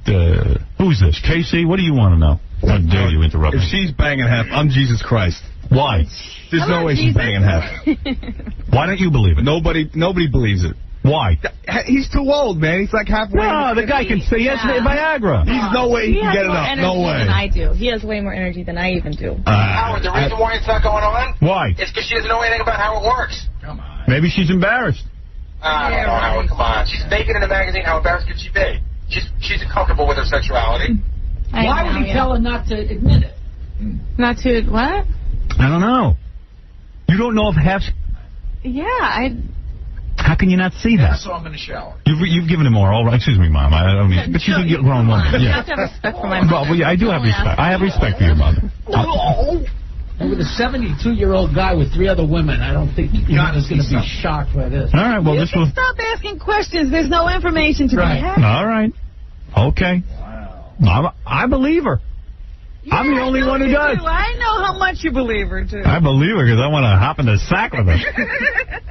You too, Mommy. Hey, what is it? Yo, I think I have a better chance of banging Hef than she does. All right, I'm gone. All right. I could tie you up and drip water on your forehead until you give me the truth.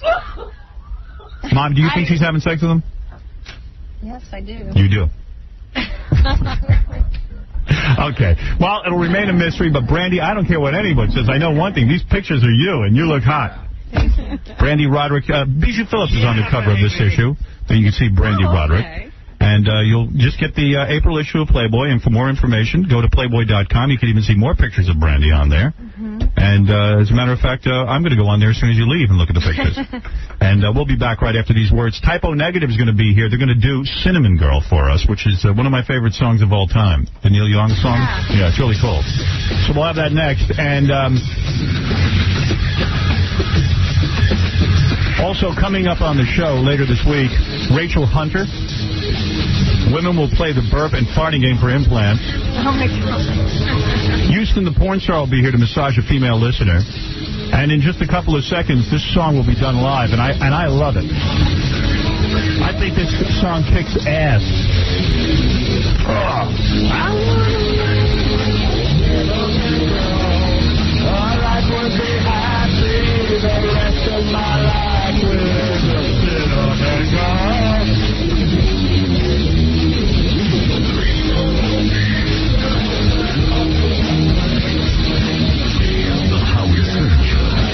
Howard Stern Show.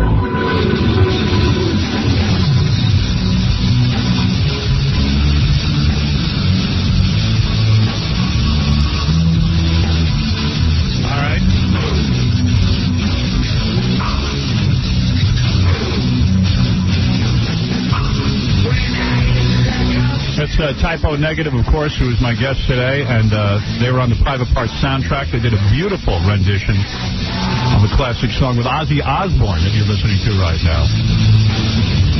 And you guys do a lot of good songs. You got Peter Steele on bass and vocals. How are you, Peter? It's good to see you. Put on that microphone, Casey, right near Peter's voice. Let me hear you. Talk into that thing, will you? Oh, boy, here we go. We're having a problem. Not only do we have no air in this studio, but we have no microphone. Yeah, the air never arrived. That's not... Scott, put on the microphone, please. I beg of you. I beg of you not to ruin my show. There you go. No, we're ruining the show. Whoops, what happened, Scott? You forgot to turn it on? Forgot to turn on the microphone. He forgot to be here. If you forget to turn on a microphone every time we do this... Yeah, you got to get a job with Typo Negative and save me. Hey.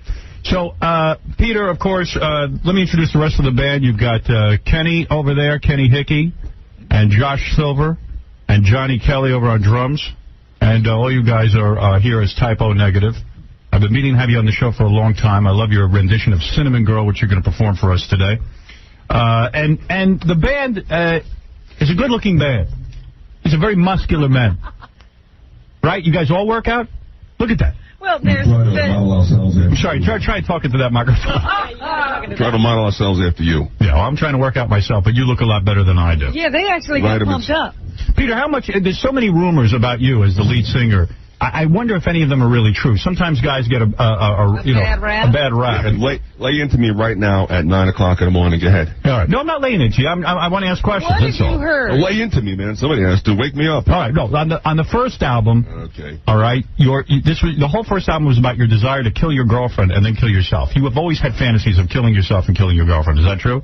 More or less. More or less. At least you're honest about it. You're willing to admit that. Yeah, I like your honesty. I have no problem with that, especially a guy who wants to kill stuff. Is he still with that girl? You're not with the girlfriend anymore, right? She's not with us anymore. No one has seen her anyway. She's dancing with the fishes at the bottom of the goannas. Right, and you were so distraught. Over your girlfriend. Which, you're a good-looking guy. You can get tons of women. You're in a band. This one girl got him all hung up. Yeah, what was so great about it? I made your credit card. I can get plenty of girls. Right. No, seriously, you can get a lot of women. Am I right? Well, that's different, I guess, yeah. Yeah. But you're in a band. Come on. What? All right. So that it says you were so distraught over your girlfriend that you slit your wrist. Wait a second. Who wrote this thing? Is this probably Casey? Company? Probably Casey. He's your, one of the guys in the band. You? Casey, you are their biggest fan, aren't you? I'm not going to say I wrote this in front of him. No, he didn't write it. Go ahead. All right. You were so distraught over the fact of your girlfriend that you slit your wrist and drove to her house. And he couldn't have cut himself badly if he's driving. Yeah, you didn't cut yourself. You used a butter knife. All right. So you weren't bleeding that bad, is what I'm saying. Too serious about it. All right. You went to Disneyland after that, right? And you were going to take your car. World. All right. And you say Kurt Cobain is your hero because he had the balls to shoot himself. That's correct. That is correct. Yeah. Is this a depressed guy or what? Are you more depressed than me? I think I'm repressed. No, you're a little depressed, right? Sometimes. Have you gone to a psychiatrist for this problem? Yeah, but he told me I was crazy. He told me to get out. He did. He even didn't want to deal with you. No one wants to deal with you. Laughing. Hey. And you've had it rough. It's not like you've had an easy background. You've even had to clean up fecal materials in public bathrooms. New York Department of Parks and Recreation. Oh, that must have been pleasant. Hey, liked it. Really? You had to jobs equals jobs. You had to clean feces out of toilets and things like that. It was not right, and you didn't care. No. Somebody's got to do it. Right, and you even said some people would move their bowels outside, so you knew it was people. Well, and dogs don't eat corn either. Right. And you even used to have jobs delivering flowers and things like that. Absolutely. And you had one woman, this is interesting, you used to deliver flowers to this one woman all the time. Oh, here we go. And she wouldn't tip you. That's right. So you urinated in the flowers. Wow. I may have accidentally. Right. Because that woman could know who he is. And I told him to put the flowers on the radiator because they do better. Right. And then the whole house stunk from urine. Well, it smells very fresh. Right. And, well, anyway, let's play the song ever. All right, let's play the song. You're right. You're absolutely. I love this song. This is great. Let me put this up here and make sure that you're heard. So he's not happy that they're successful? Are you happy with your success, or are you saddened by your success? Is that a bummer or what? Put the microphone. You won't? Okay, here we go. Anyway, Typo Negative is going to do a great song called Cinnamon Girl. And then I'll talk about their new album and everything after this song. Here we go.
What just happened? I don't know. Wow. That was great. I just saw a bunch of equipment fall. Wow. You guys knock over the equipment. I love that. I love that. That's unbelievable. So beautiful. Beautiful drumming. Excellent. Did that get out his... Did that get out your anger? Guys? Did it get out my anger? Did it get out your anger? Didn't get my anger out. Right. Well, let me tell you something. That is beautiful. That if I was it, you think that'd make you happy being able to make that kind of music? If I was it, use that microphone over there. The one that use that one. Get rid of that one. Throw that away. If I was in a band, send me the bill. If I was in a band, I would want to have that kind of energy. I would want to sound like that. That's what I would like. And that would make you happy. You think? I think that would make me happy. Eugene, you're on the air. Oh, thank you. Hi, how are you, Stern? Yes, go ahead. You're on with Typo Negative. Just done an unbelievable version. Yeah, I of know. I Cinnamon saw Girl. them in Luxembourg. They're great, man. Yes. They're a great band. Yes. I have some questions for Mr. Steele, Peter Steele. Is it Yes, possible? go ahead. What is your question? You're boring My me. question, okay. Why he drink a lot of red wine on the stage? He missed the blood? Who are you talking about, Peter?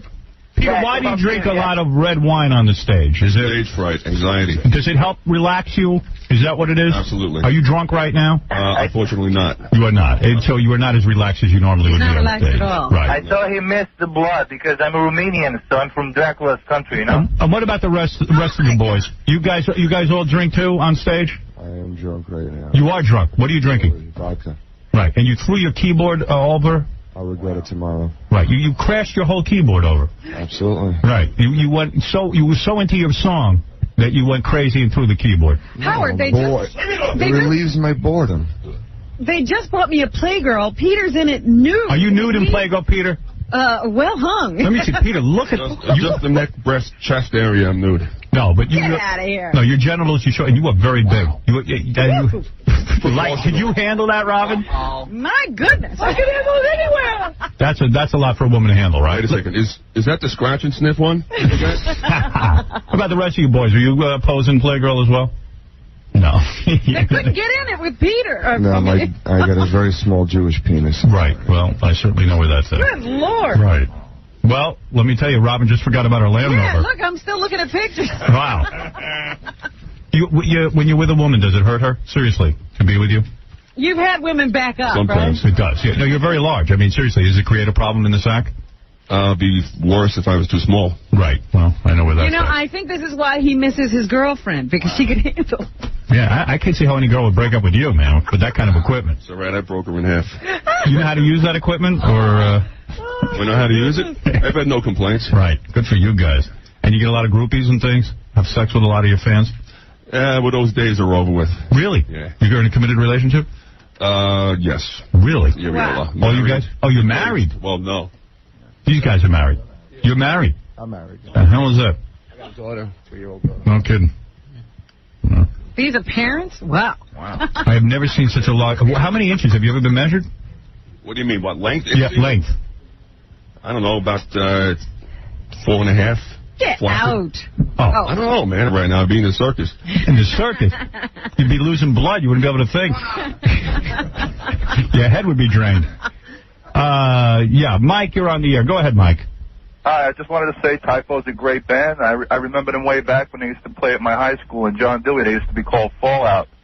And I knew they were going to be stars someday. Well, they're a very good band, and I've never gotten to publicly thank the band for being on the Private Parts soundtrack. I love the work you did with Ozzy Osbourne. Yeah. I'm going to the show tomorrow, and I'm looking forward to it. I'm Where are psyched. they playing tomorrow? Playing at the Roseland. Yeah, let me give you guys a plug. First of all, the new single, Everyone I Love Is Dead, and which is true in your case. Isn't that the... Everyone I love owes me money. That's even more true. The album World Coming Down is in stores now. Also catch them tomorrow night at the Roseland Ballroom. What time do you hit the stage? Do you do it at 6 o'clock so I can go? 10:20, I believe. 10:20. Way past my bedtime. Howard, can I ask you one more question? Yes. Pete, whatever happened to that girl Marty that you used to go out with back in the days at Dewey? I was talking about my ex-band Fallout back in the days of Dewey High School. Yeah. So he wants to know. Back in 19. I guess he wants to know what happened to one of your girlfriends or something. But if you don't want to go into that whole history. Okay, listen. Go and dredge Brighton Beach and go find out. Is it true that a woman offered you $50,000 for your sperm? No, it's not true. It was 40. $40,000. $40,000. Did you take it? Why did she offer you $40,000 for your sperm? She was blind, first of all. No, I mean, you're a handsome guy. You're a big guy. Did she Why? Because she said that she was looking for a father, and she was considering me as a sperm donor. And she asked me how much I made per year working for the city. And I told her, and she said, well, how would you like to make that in one night? And I said, well, who or what do I have to do? Right. And she told me. And you did not do it? I did not do it. Interesting. Jeez. So you let a fortune slip through your fingers every night. Sometimes more than once a night. Right. And you guys are into work. But before you take the stage, you guys pump iron, I understand. Is that true? All of you do? Oh, I see. Just Peter. Peter, you pump iron before you hit the stage? But they play hockey. Yeah. Right. They play with their balls. Right. Do you guys pump iron before you hit the stage? I would do that. I work out after sound check, which is between like 6 and 9 in the evening. Beautiful. I'll tell you. I got weights on the bus, so, you know, when the bus is rocking back and forth, Pete's not getting laid. Yeah. Pete's working out, so. I see. Let's go to Allie for one last question for Typo Negative. Yes, Allie. Yes, hi, Howard. I'm a very big fan of your show. I listen to you every morning. Question is for asking, I'm nervous, I'm sorry. Yeah, you're killing me. I'm sorry. Anyway, listen, I just wanted to know their inspiration for the album they have out. Oh, get out of here. Cheers. Inspiration. Just buy the album. That's all they need you to do. Yeah. Do whatever you have to do to get the album. And go see them tomorrow night at the Roseland Ballroom. Thanks for coming in and doing a song, guys. Typo Negative, everybody. And we'll be back right after these words. You're listening to a man with less self-control than Michael Jackson in a daycare center. Howard Stern. You're listening to the All-American Knucklehead. To the Howard Stern Show.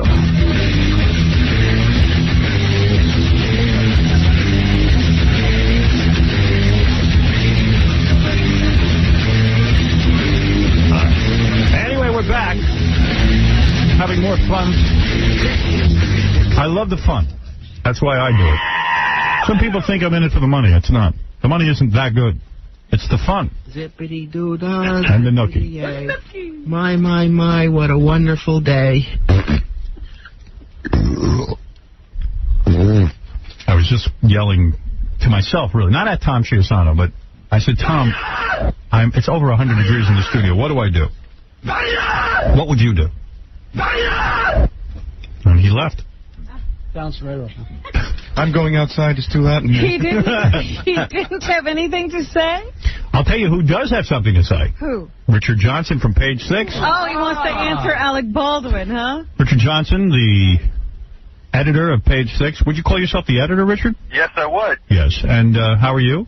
Good. I am ready to rebut everything that Alec Baldwin said. Well, all he said was that your writing was bad, really. Well, yeah, but you see, that shows you something, because he used to just deny everything that we said. He said that we were inaccurate, that we were not telling the truth, that it was all lies. Now he just says that I'm a bad writer. So Let me ask you something. If a guy criticizes you, do you then go out and target him? Well, what Alec Baldwin did, and I don't know if you remember this, but about a year ago, he went on Rosie O'Donnell. He was upset over the first story we had in Page 6 about this cancer charity. Mm-hmm. And he went on Rosie O'Donnell, and he said that the New York Post was the worst excuse for journalism in the entire world. And just went on in, that kind of vein. All right, so there's no love between... He got the crowd all fired up. They were all cheering like mad. Meanwhile, they all read it. Yeah, hopefully. Yeah. So, in other words, and I guarantee Alec reads it and Rosie O'Donnell reads it as well. He knows the writing is bad. Alec's not a bad guy, but he does go off at the mouth sometimes. Okay, would you do me a favor and investigate your own newspaper and find out why they insist on always running a bad picture of me? They have nice pictures of me. They always, you know what I'm talking about, too. They show that picture right up my nostrils, like where I'm looking up, and you can't see my face. Have you ever asked anyone why they do that? Well, you know what you should do is send over your own photo. No, I have. Listen, there is somebody up there. Plenty of photos. I'm being serious, Richard. I actually, one time, James Truman, who works over at Condé Nast, they kept on using the same picture that made him look like an axe murderer. Right. And I actually went back into the library, got the photograph, and tore it up into bits and sent it to him to show him that we weren't going to use it again. No, but somebody over there has it in for me. I know they do. I'm talking about a photo editor or somebody. I don't think that's true. I think sometimes they pick a photo that you can't even see my face, though.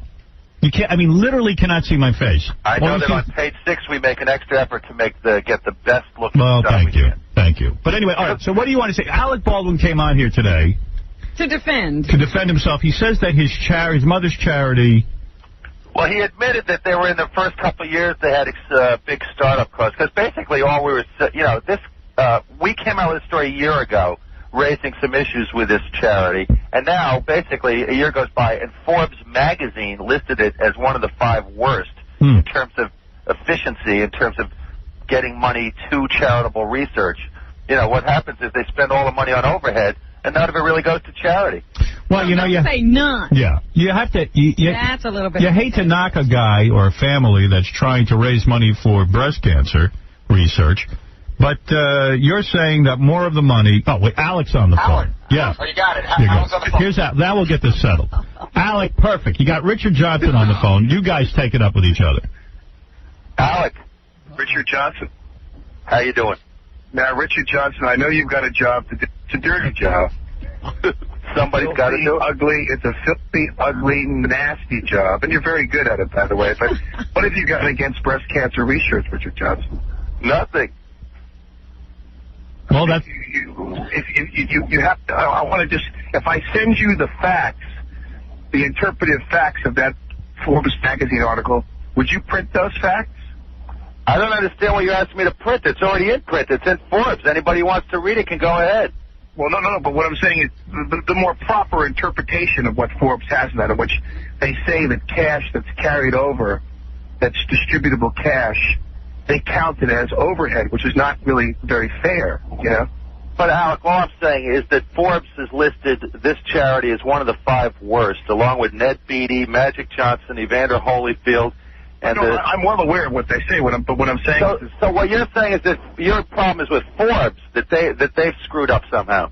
Right, well, but plus also my problem is with your your column is the only thing I find questionable about... But, Alec, you have to admit, you can see why I'm so proud, because we had this a year ago, and now Forbes, a national magazine with huge resources, has done all its research, and they agree with it. Well, I think that the truth is that the interpretation of Forbes' material and their facts is what really, really counts here. Alec, what you're trying to say is that there is a lot of cash in the organization that hasn't been distributed yet. If you don't distribute the cash as grants, they count it as overhead, and that's not fair.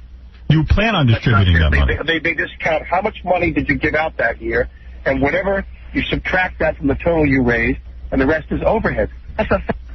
Right, you're saying you're keeping some of the money on hold in order to keep the organization... Well, they say they're going to distribute it later. Right. So, Richard, what do you think of that? Well, I hope that in future years that they'll have a better performance, and I have nothing against charity. I think what this whole story in Forbes was pointing out, though, is that it's a little silly that every single celebrity has to have their own foundation. I mean, Sharon Stone does a lot of great work for AIDS. She does work with AMFAR. She didn't have to go out and start the Sharon Stone Foundation. So what do you think it is, vanity? Well, I think there is something to that. Alec, is there vanity involved here? Well, what makes you presume that they're the ones, that the people who have the charity are the ones out of vanity that insisted the charity be formed in their name? The people from Stony Brook University came to my mother as a breast cancer survivor and asked that she form this charity. See there, Richard? My mother didn't go to Stony Brook University. I mean, again... So you didn't, Alec, you didn't say... What he does best, which is making presumptions about people and their motivations. Well, you know, the university approached her and asked her to do that. So, Alec, you didn't set this up as a company so your mom could have a job. Yeah, well, I mean, she's got other things she could do with her time. Right, she's busy. In other words, she's doing something good. What about that, Richard? But let me just point out, by the way, the most important thing. The reason this is all the foundation, the primary reason, other than Stony Brook coming to her, was the reason that the foundation is in existence is my mother is a survivor of breast cancer. Right. I mean, Richard, even you can understand that, can't you? That my mother is a survivor of breast cancer who had, radical surgery and nearly died from the disease. So that really is her ultimate motivation for doing what she's doing. Well, I think that's terrific, and I hope that most people I know you come in contact with on a excruciatingly regular basis, not everybody is after public relations and out there, and motivated by vanity. So, I know that's how you see it. I know you think every actor and every famous person is just a shameless self-promoter and a whore who's out to... Yeah, wait a minute. Don't put words in my mouth. Well, no, I mean, Richard, everybody knows that about you, and everybody knows that about Page 6. Your job is to bring people down. Your job is to destroy. You are a destroyer, and the magazine is the article is a destroyer. No more so than Howard Stern. Or you don't celebrate anything, or you don't cast any light on anything. You just pass on a lot of unsubstantiated crap about people. Richard, why you got to bash me? Yeah, don't drag us into it. Don't drag my name into it. I'm just a comedian. I'm saying that's what Page 6 is. Page 6 is a hatchet job. Why not just say that we're evil, that we're a force of Satan? Murdoch, who's the king of the hatchet job. You know, I mean, he's the hatchet job. He's the Alex, are we just going to start doing name calling here? Well, let me ask you. No, let it fly, Richard. Go for it, man. Well, I mean, basically, you're just saying that we are evil, we're a force for Satan, and that Hastick's bad, Alex Baldwin good. No, Richard, the one thing I will say is your article is very badly written. You are a very bad writer. That's the biggest problem I have. Other people who do what you do, they're just so much better at it and more clever than you. Am I supposed to start bringing up the bad movies that you've made? The bad movies I've made were not my fault. No one's ever blamed me for the movies I did that didn't work well, Richard. All right. Difference. You're completely in control of the column you write, and I'm just wondering, what's the excuse, Richard, for the really bad writing that happens in your magazine, in your newspaper? Is there a particular phrase that you didn't like? I think everything you write and everything you stand for is reprehensible to me. But I understand that you're filling a market. You know what I mean? You got a job, you got to make a living. This is how you make your living, bringing people down and attacking people in an unsubstantiated way. But, Alec, you could make the argument on Richard's behalf that perhaps by pointing out... There's no argument that can be made on Richard's behalf. I'm indefensible. What about the fact that, let's say there are charities... That's the most accurate statement you've ever made, Richard, in your entire life. But, Alec, let's say... You are indefensible. Alec, let's say there are charities out there that aren't giving money... or using the charity improperly, not yours, but let's say... The important thing is how much is the charity spending in administrative costs to raise... So I think that's an important thing. Do you have lavish offices? Do you have big offices and big staffs and people get big salaries? That is not the case with my mother's foundation. That is not the case. So in other words, what you're saying is... The money that was not distributed was not kept in order for people to have cars and apartments and expense accounts. The money is kept in escrow to be distributed at another date. And I think the other thing that Alec is saying is that there were 5 charities listed. They focused on him and his family. So are you saying that... And the other thing is Newman's charity gets a very glowing report, and deservedly so. They've been at this a lot longer. My mother's foundation is a young foundation. They had associations with people on Long Island in the last couple of years and co-sponsorships with local groups, some of which didn't produce the events in the best possible way. Let's say someone comes to you and says, we'll host a golf tournament and we'll raise money and we'll give you the money for charity. Rather than they do the whole event, they raise the money, they pay the overhead and write you a clean check for that amount. They make you a partner. Then whatever money is in the expense column becomes, on your taxes, becomes overhead for you. Mm-hmm. So and some of the people we co-sponsored with, they were very irresponsible. Right. So it's not an easy... High costs for a gala. They had high costs for a golf tournament. Mm-hmm. Hey, you learn as you go. So it's not an easy... Those people anymore. But Alec, all I'm saying, I'm not questioning your motives. I'm not questioning your mother's motives. All I'm saying is that you have made a list of 5 charities along with Denise Simpson. Right. I'm well aware of what's in Forbes magazine. What I'm saying is that, as in anything, Richard, which you more than anyone should know about interpreting what's in the media, as in anything, the article and the facts in Forbes magazine need to be interpreted. And what Forbes did was a bit irresponsible as far as I'm concerned. They only talked about a percentage of distributed cash and wrote off every other dime as administrative costs. So you, Alec, you feel that Richard's column... Let's put it this way. You feel Forbes that... magazine decided to do this the easiest possible way and in the most unexamined way they could. You feel that Richard's column kind of twisted the knife in your back? Is that what your problem is? I feel that Richard's column is... The only qualification to be in Richard's column is that it's a fact that disparages or denigrates someone. Well, he doesn't bother to check into it. He doesn't bother to see if Forbes magazine says that these are the worst charities, he doesn't call you for a comment. He doesn't want to know your interpretation of that. If Forbes magazine says the charity's a lousy charity, Richard Johnson is giggling all the way to the typewriter. Wait a minute, Alex. We talked to Michael Maffetoni, who's the president of the Baldwin Foundation. But he didn't print anything that he said. Well, we have a quote here, right here, where he tries to explain how he suddenly made $123,000 in expenses disappear. And his explanation, which makes no sense, is he said it's the difference between what is tax deductible and what is not. Right. Well, and then we also talked to John Pace. Why does that not make any sense? We also talked to John Pace, who used to be on the board until he was dumped around Christmas. So we talked to 2 different people connected with the foundation. Now, why do you bring up John Pace, and why do you talk about John Pace being dumped, quote unquote? Is John Pace a personal friend of yours, Richard? No, I don't even know him. Oh, you don't even know him? Really? It's true. Oh, I think that's odd. Because you seem to take any facts that people present to you that disparage the foundation. It's as if these people are your friends. John Pace was yet another person on the board who we were afraid we would run into a Jerry Barish-type situation with, in which they would politicize the fund. John Pace is a Republican, a 516 Republican, a Hope to Die Republican, and a breast cancer fundraiser second. And Pace would have done for this foundation exactly what Barish would have done for 1 in 9, which was to politicize the foundation. We didn't want to put ourselves in that position. Well, let me tell you, this is... Pace isn't on the board anymore for a very, very important and very, very significant reason. Richard, would you ever write a nice... Richard, would you ever write a nice... Pace knows that. Would you ever write a nice... Pace is well aware of why he's off the board. It's hard to get a word in edgewise. No, But Richard didn't blow up the Ned Beatty Foundation and make a headline out of it. Yeah, there you go. There you go. Go, Robin, go. Well, okay. Well, Ned Beatty didn't go on Rosie O'Donnell and trash the New York Post. Oh, so you have a vendetta. The New York Post, that's a New York tradition. The New York Post is a piece of garbage. The only thing you can get, the editorial board of the New York Post needs to be flushed into the river.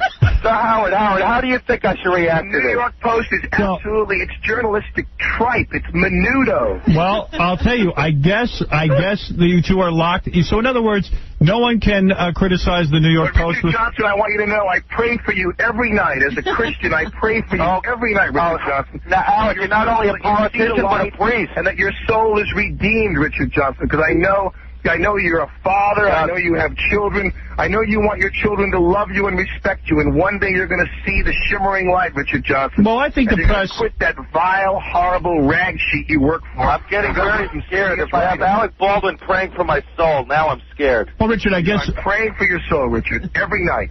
Well, Alec, you could certainly make the argument that the tabloid press is good if they uncover charities that don't perform well. But he's not one of them as well. And, Richard, you can make Alec's argument also that you target him because he's not a fan of the New York Post, their politics, or the editorial board. But it's interesting that the Post, in the end of Richard Johnson's article, he says that the very last button to the article is, he writes, and I'm going to use the foundation for my political career. And it's like, I've never said I'm going to run for political office, never.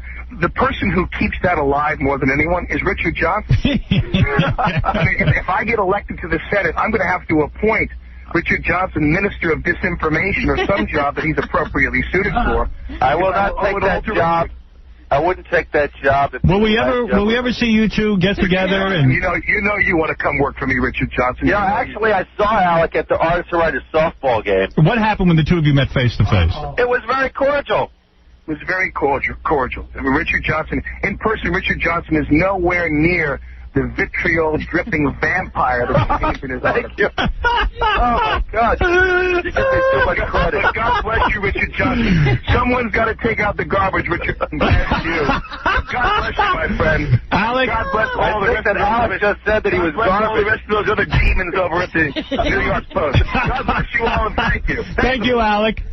There he is, Alec Baldwin, everybody. And Richard, thank you. Well, it's been a pleasure. Thanks. Hope to see you soon. I'm wounded, but still standing. I can't wait to see the article on Alec Baldwin tomorrow. Oh, you just wait. You just wait. All right, thanks, Richard. Thanks, Ed. All right, there you go. The Richard Johnson and Alec Baldwin show coming to a theater soon. I like those two guys. They're going to go on tour. I love to listen to people argue. Robin, I am now way over 100 degrees in this studio, but it is time for the news.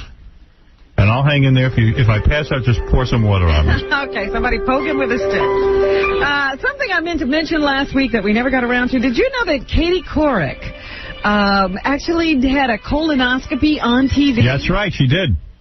And she's being dubbed a hero as a result. She showed her duty on TV. Very proud of her. They say she did a heroic thing by allowing people to look inside her colon. I got to tell you something. On television. I have a tape of it, and I couldn't bring myself to watch it. Really? I throw it in the garbage. I'll tell you what. I don't want to see anybody's colon. Can you imagine over your morning? Yeah, I don't want it. I couldn't watch it. I was at night I was going to watch it. Uh-huh.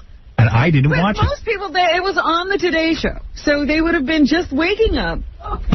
Sitting down with the morning paper and the coffee and whatever. I'll tell you, if I'm in there, it's for pleasure. I'm not in that area. You don't want to be there with a camera.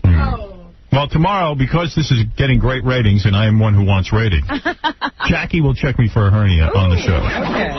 With gloves. Oh, no gloves. Katie has taken this on as a crusade. Her husband, of course, died of colon cancer. You know, they say that if you get your colon checked once a year, then you can probably catch this type of cancer early and avoid it. And avoid death. Yeah. And I got to tell you something. I know that that's true, and I still won't go get my colon checked. You don't want to avoid I don't want things in my ass. I don't. I'll be honest with you. I don't. Well, it probably is a lot less traumatic than your father used to get it. Boy, my father described it to me. He used to come home walking bow-legged. Looked like a whore. I wonder if she talked during this whole procedure, you know, like while she still did the show. Yes, Stuttering John? Do you see the thing they use? Yeah, it's a pipe. Yeah, because I have to get that. You did? Yeah, it's a pipe, right? Yeah, but I didn't get the one that they use for that particular exam. What'd you get? I got it just for my, little problems. area? But still, it's painful. It is. And this, it's like it's a pipe. It's a submarine. Yeah.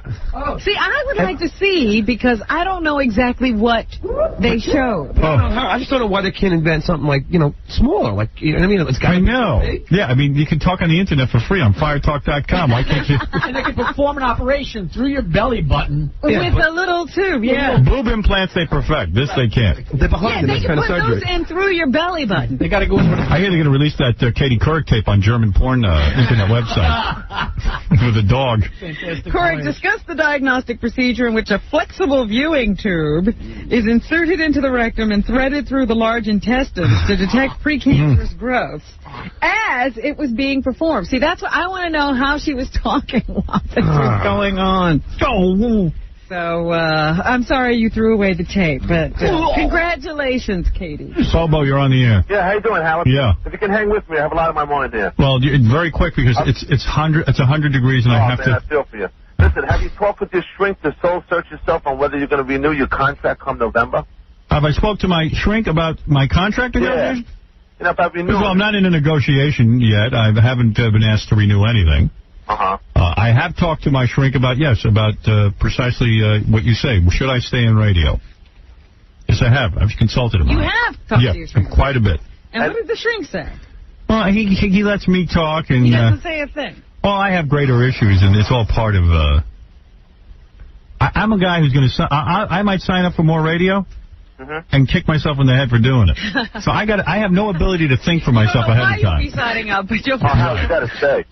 I'll tell you one thing. I'll be talking to my shrink today about Alec Baldwin. I got to figure that out. Really? That's right. Hey, Howard. Yeah. What is your outlook on future radio once you leave the airwaves? I mean, there's nobody there. Well, there are people in place who do impressions of me. Like Elvis, I will go out. And they'll be impersonators. And there'll be impersonators. You got a whole station of impersonators. Right. And almost in every city. It's almost wall-to-wall Howard Stern Juniors. They should just call all the radio stations the Howard Stern Show format. And I believe if I leave radio, it will be permanently fixed to what I'm doing now. And then someone, maybe in another 100 years, will come along and think of something new. Right. Listen, you have very mediocre people going into radio. Most of them who are in it now, the younger guys, have grown up listening to me. But they'll never admit it, though. No, never. That's part of the shtick. Right. You don't admit they act like, oh, we're the young guys. We started it. He's old. They pretend that they invented it. Yeah, and then you listen to them, they're not doing anything different. Right. I'm waiting to hear the new wave. Like in music, there's always new music coming along. I don't hear it. I've heard tapes of everybody, and it's just the same crap. What about Tom the Fraud Bernard? Did he ever hang himself yet? I don't know. I don't know what he's doing. All right, listen, can I move along? Yeah, you can. Thank you, Bobo. Go ahead, Robin. All right. In the paper this past weekend, they always have this style and substance section in the Sunday Post. And this week it was Melania Knaus, who they talked to. It's a little Q&A. And there were a couple of interesting things. She says, what do you do to relax? I like to go to spas and get massages and facials. This is Donald Trump's girlfriend. Yeah. Well, she probably has the dough to do it. Her favorite food, pancakes with banana and chocolate and vanilla ice cream. Then she throws it up. Do you follow a special diet? I eat whatever I feel like. Some people are lucky. Yeah. What is your substance? Love. As I said to you, I went to dinner with Heather Locklear, and I said to her, how the hell do you stay so thin? And she said, I eat whatever I want. Mm-hmm. I said, I've heard that before. And I watched her eat. I sat with her. She's the type that leaves stuff over on the plate. In other words, she ordered ravioli. Yeah. I wouldn't order the ravioli because I know that it's cheese and meat and a big noodle and cream. Everything. But I see she's offering everybody her food. And at the end of it, she had like 2 huge ravioli. If they give you 5 ravioli, it's a lot. Uh-huh. She had 2 huge ravioli left over on her plate. And she had given some of it away. I know if I eat the ravioli. You're eating it all? I'm eating it all, and I'm not sharing. So that's how she stays thin. Uh-huh. And she's got a gorgeous body. She's got a cute little frame on her. For Melania, what was her most embarrassing fashion moment? She was doing a shoot for a catalog, and mid-pose, her straps broke, and her top fell, and by the time she realized it, she was completely topless. Oh, my God. By the way, if you want your breasts painted green, get down here on St. Patrick's Day. I'll paint them. Melania. You'll know exactly what's happening. Yep. When it happens. They say, John Paul, the Pope, is old. He's about 79, I think. 79 years old. At 73, they say he was a strong swimmer. But now he's gotten to the point where he's probably going to be in a wheelchair in a couple of months. I'll paint his breast green if he shows up here. He's usually asleep by about 6 o'clock. 79 years old. And he's going to be in a wheelchair. Yeah, I know who'll go out with him. Brandy. Hugh Hefner's girlfriend. He can still get a date, you think? Oh, yes. Well, they're saying that now he's losing the battle with Parkinson's disease, and it's left a power vacuum in the Vatican. He's not capable of having the sort of conversations he once had, according to an anonymous source in the Vatican. Increasingly isolated and frail, the 79-year-old pontiff rests most of the day and is usually asleep by 6. And I just noticed that, John Cardinal O'Connor is waiting for the Pope to dismiss him. Now, you better keep waiting. And pick a successor. But the Pope's almost in as bad a shape, it seems like. But the Pope gets to keep his job until he dies, so. Good for him.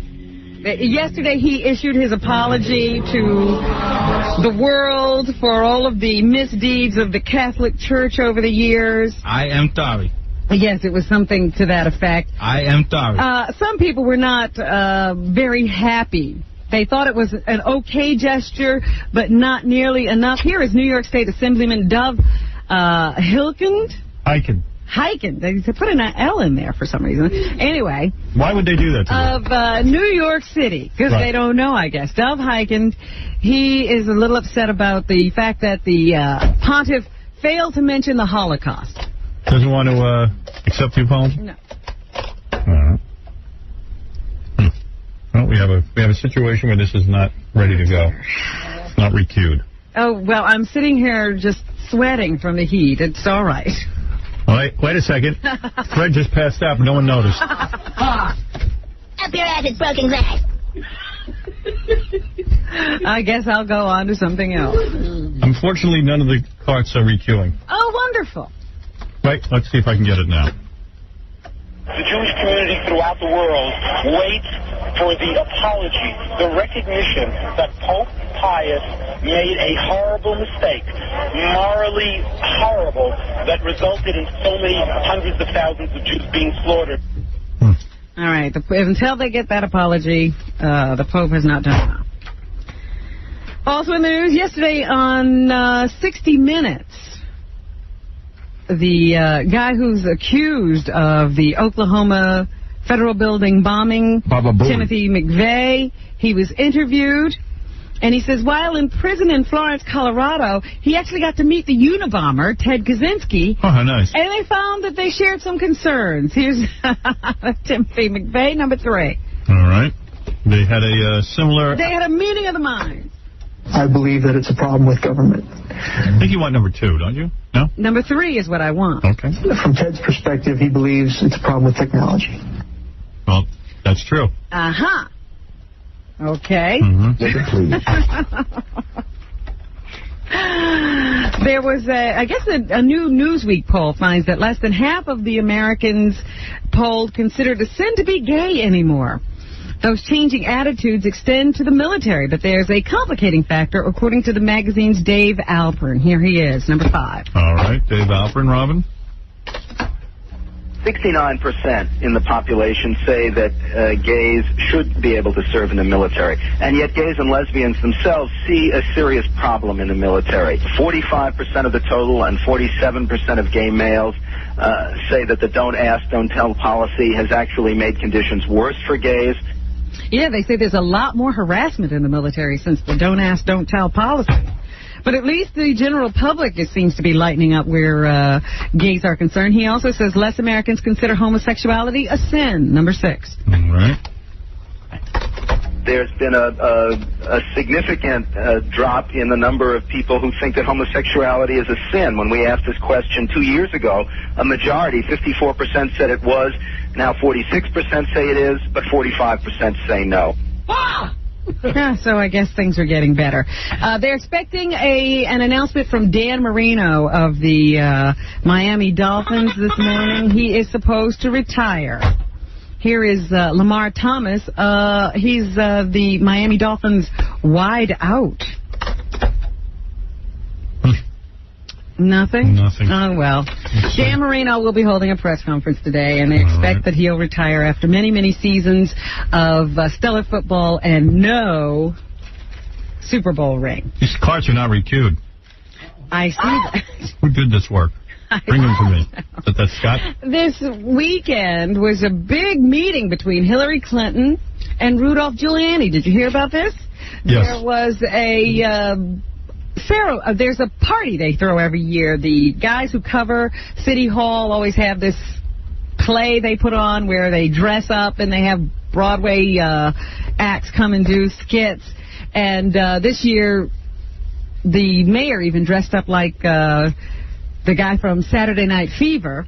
And Hillary decided to show up at this thing, and she actually came over, touched the mayor on the shoulder, and introduced herself and said hello. Yeah. Which they say upstage the whole evening. For the rest of the evening, everybody was watching the two of them, and they were watching Hillary while there were jabs made at her while this thing was going on. They actually had someone pretending to be President Clinton on stage, someone pretending to be Hillary on stage, and a Jennifer Lopez character, and the president was sort of drooling over Jennifer Lopez while Hillary looked on, and everybody was watching her watch herself be lampooned on stage, and they say she kept a smile on her face the entire time. Oh, yeah, she must have been real happy about that.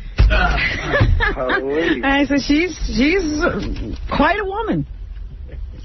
The name Rick Rockwell continues to be in the news. He is the guy who was the millionaire on Who Wants to Marry a Millionaire. He has now returned to stand-up comedy. He's on tour. Good. He says that it was his fate to wind up on Who Wants to Marry a Millionaire. Maybe it didn't turn out to get him a wife, but it did return him to the thing he loves, which is stand-up comedy, and he's taking full advantage of it. How bored am I with him?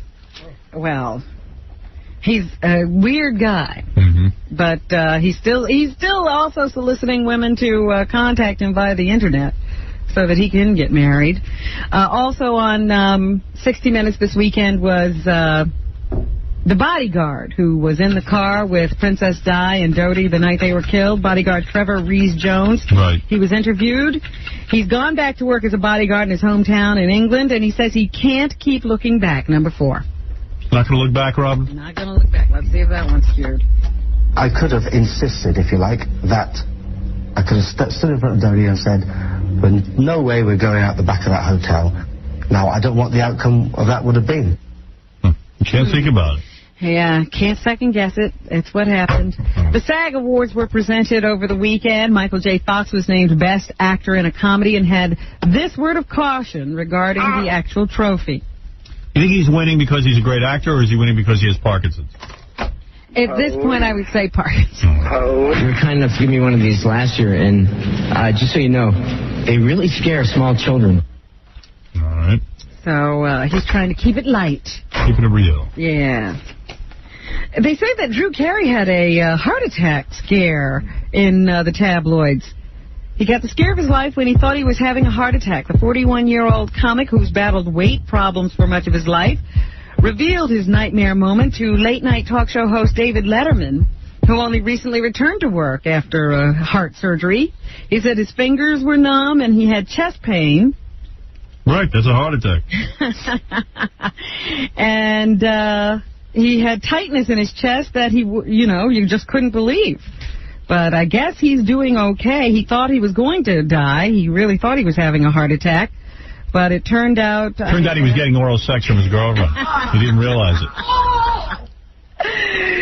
That he was okay.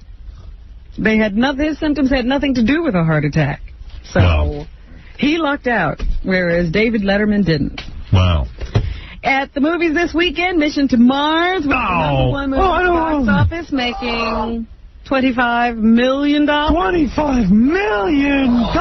In its opening weekend. Oh. Wish I had that. Here's Brian De Palma, who is the director of the film, to tell us what attracted him to the story and the script. What attracted me about this material is that it's all very scientific. And the catastrophes that happen in space are like the size of like a pinprick, and, the whole mission can be lost. All right. Okay, and I guess the audience liked that. One of the stars is Gary Sinise, and he was asked if opening weekends are important to him. Of course they are. You make these movies, and then months later they show up again, and they come out, and since, I've already done another movie since Mission to Mars. Braggart. Went on and acted in another film. Well, answer the question. I finished Mission to Mars, and now I'm getting ready to go Is the weekend important to you? I'm hoping that everything goes great. I want it to do well. Of course. But you also, you're kind of... Oh, they can't answer the question. He's in another movie. He's in this movie. What is the answer? Do you think it all... And the answer is yes, of course the opening weekend is important. It's how you get paid. It's how you make money. All right. Now we can give a straight answer. Again, I was telling you that Cokie Roberts and her husband have written a book about their marriage and how happy they are. It's called From This Day Forward. How long are they married? 31 years. All right, then they got a right to write about it. So anyway, here's the deal. She says that she had to give her husband an ultimatum to get him to marry her. Oh. She says, I finally gave him an ultimatum. I said I was going to leave for California. And so... You should have let her go. Steve said, okay. Oh, all right, Cokie. If that's what you want, then I'll do it. Cokie. They're married 33 years. They have 2 children that are both grown at this point. And Cokie says you have to negotiate. You have to sacrifice. But... to have this best friend living with you whom you care about deeply is a blessing beyond belief. Well, she's right. And look who they say has gotten back together. Tim Allen and his wife. Yes, I read that in the tabloids. Yes, they say that since Tim had that scare where he had to have abdominal surgery, it was his wife, Laura, who was right there by his side through the whole thing. And then when it was time for him to go home, she suggested that he come home to the house they've shared for a number of years. And just recently they were seen out in public, holding hands and looking quite together. Good. There you go. That's a nice story. Yeah. I'm happy for the guy. Julia Roberts has a new movie coming out. Ooh. People are saying nice things about Erin Brockovich. Awesome. Here's Albert Finney, one of her co-stars in the movie. What is Julia like on the set? Julia's got this tremendous personality, and she comes on the set. She's always full of beans. She's always on top of it. She knows it. She's ready to work. She's ready to rehearse. She's ready to change things if things need to be, discuss it, change a script, whatever. I was very, very taken with her. All right, there you go. And he was taken with her. Who wouldn't be taken with her? And Benjamin Bratt, Julia's boyfriend, he's in Madonna's movie, The Next Best Thing. Isn't that out of the theaters already? Well, it could be this week. What do you think of Madonna in this role? Oh, she's brilliant. I think it's a perfect role for her. It's tailor-made. she shares with her character a kind of inner strength, a fortitude that's formidable. All right. Please, that's right. Okay. And that's what's happened. Thank you, Robin. Jackie Penthouse, Joke Page Martland has a big career going. He's like the Julia Roberts of this show. His Filthy Olio CD, hot full of beans. Hot dogs and donuts includes Give Rodney a Chance. Call 1-800-323-KING. Do you know what's happening? He says people are actually requesting that joke. Oh, who wouldn't? That's so brilliant. The free bird of comedy.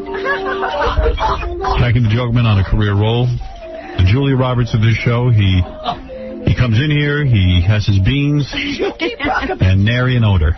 We're quite taken with him. Saturday, March 18th, Jackie at the Paramount Theater in Denver, Colorado for MP3 Jokes and Filthy 3D Joke Man. Visit jokeland.com. A lot of people to thank today. Thank you to Alec Baldwin for calling in. That was exciting. And Richard Johnson. I want to thank Tim Stack, of course, from the hit show Son of the Beach, which has its premiere date tomorrow, 10:30. Tomorrow night, Howard Stern is the executive producer. FX.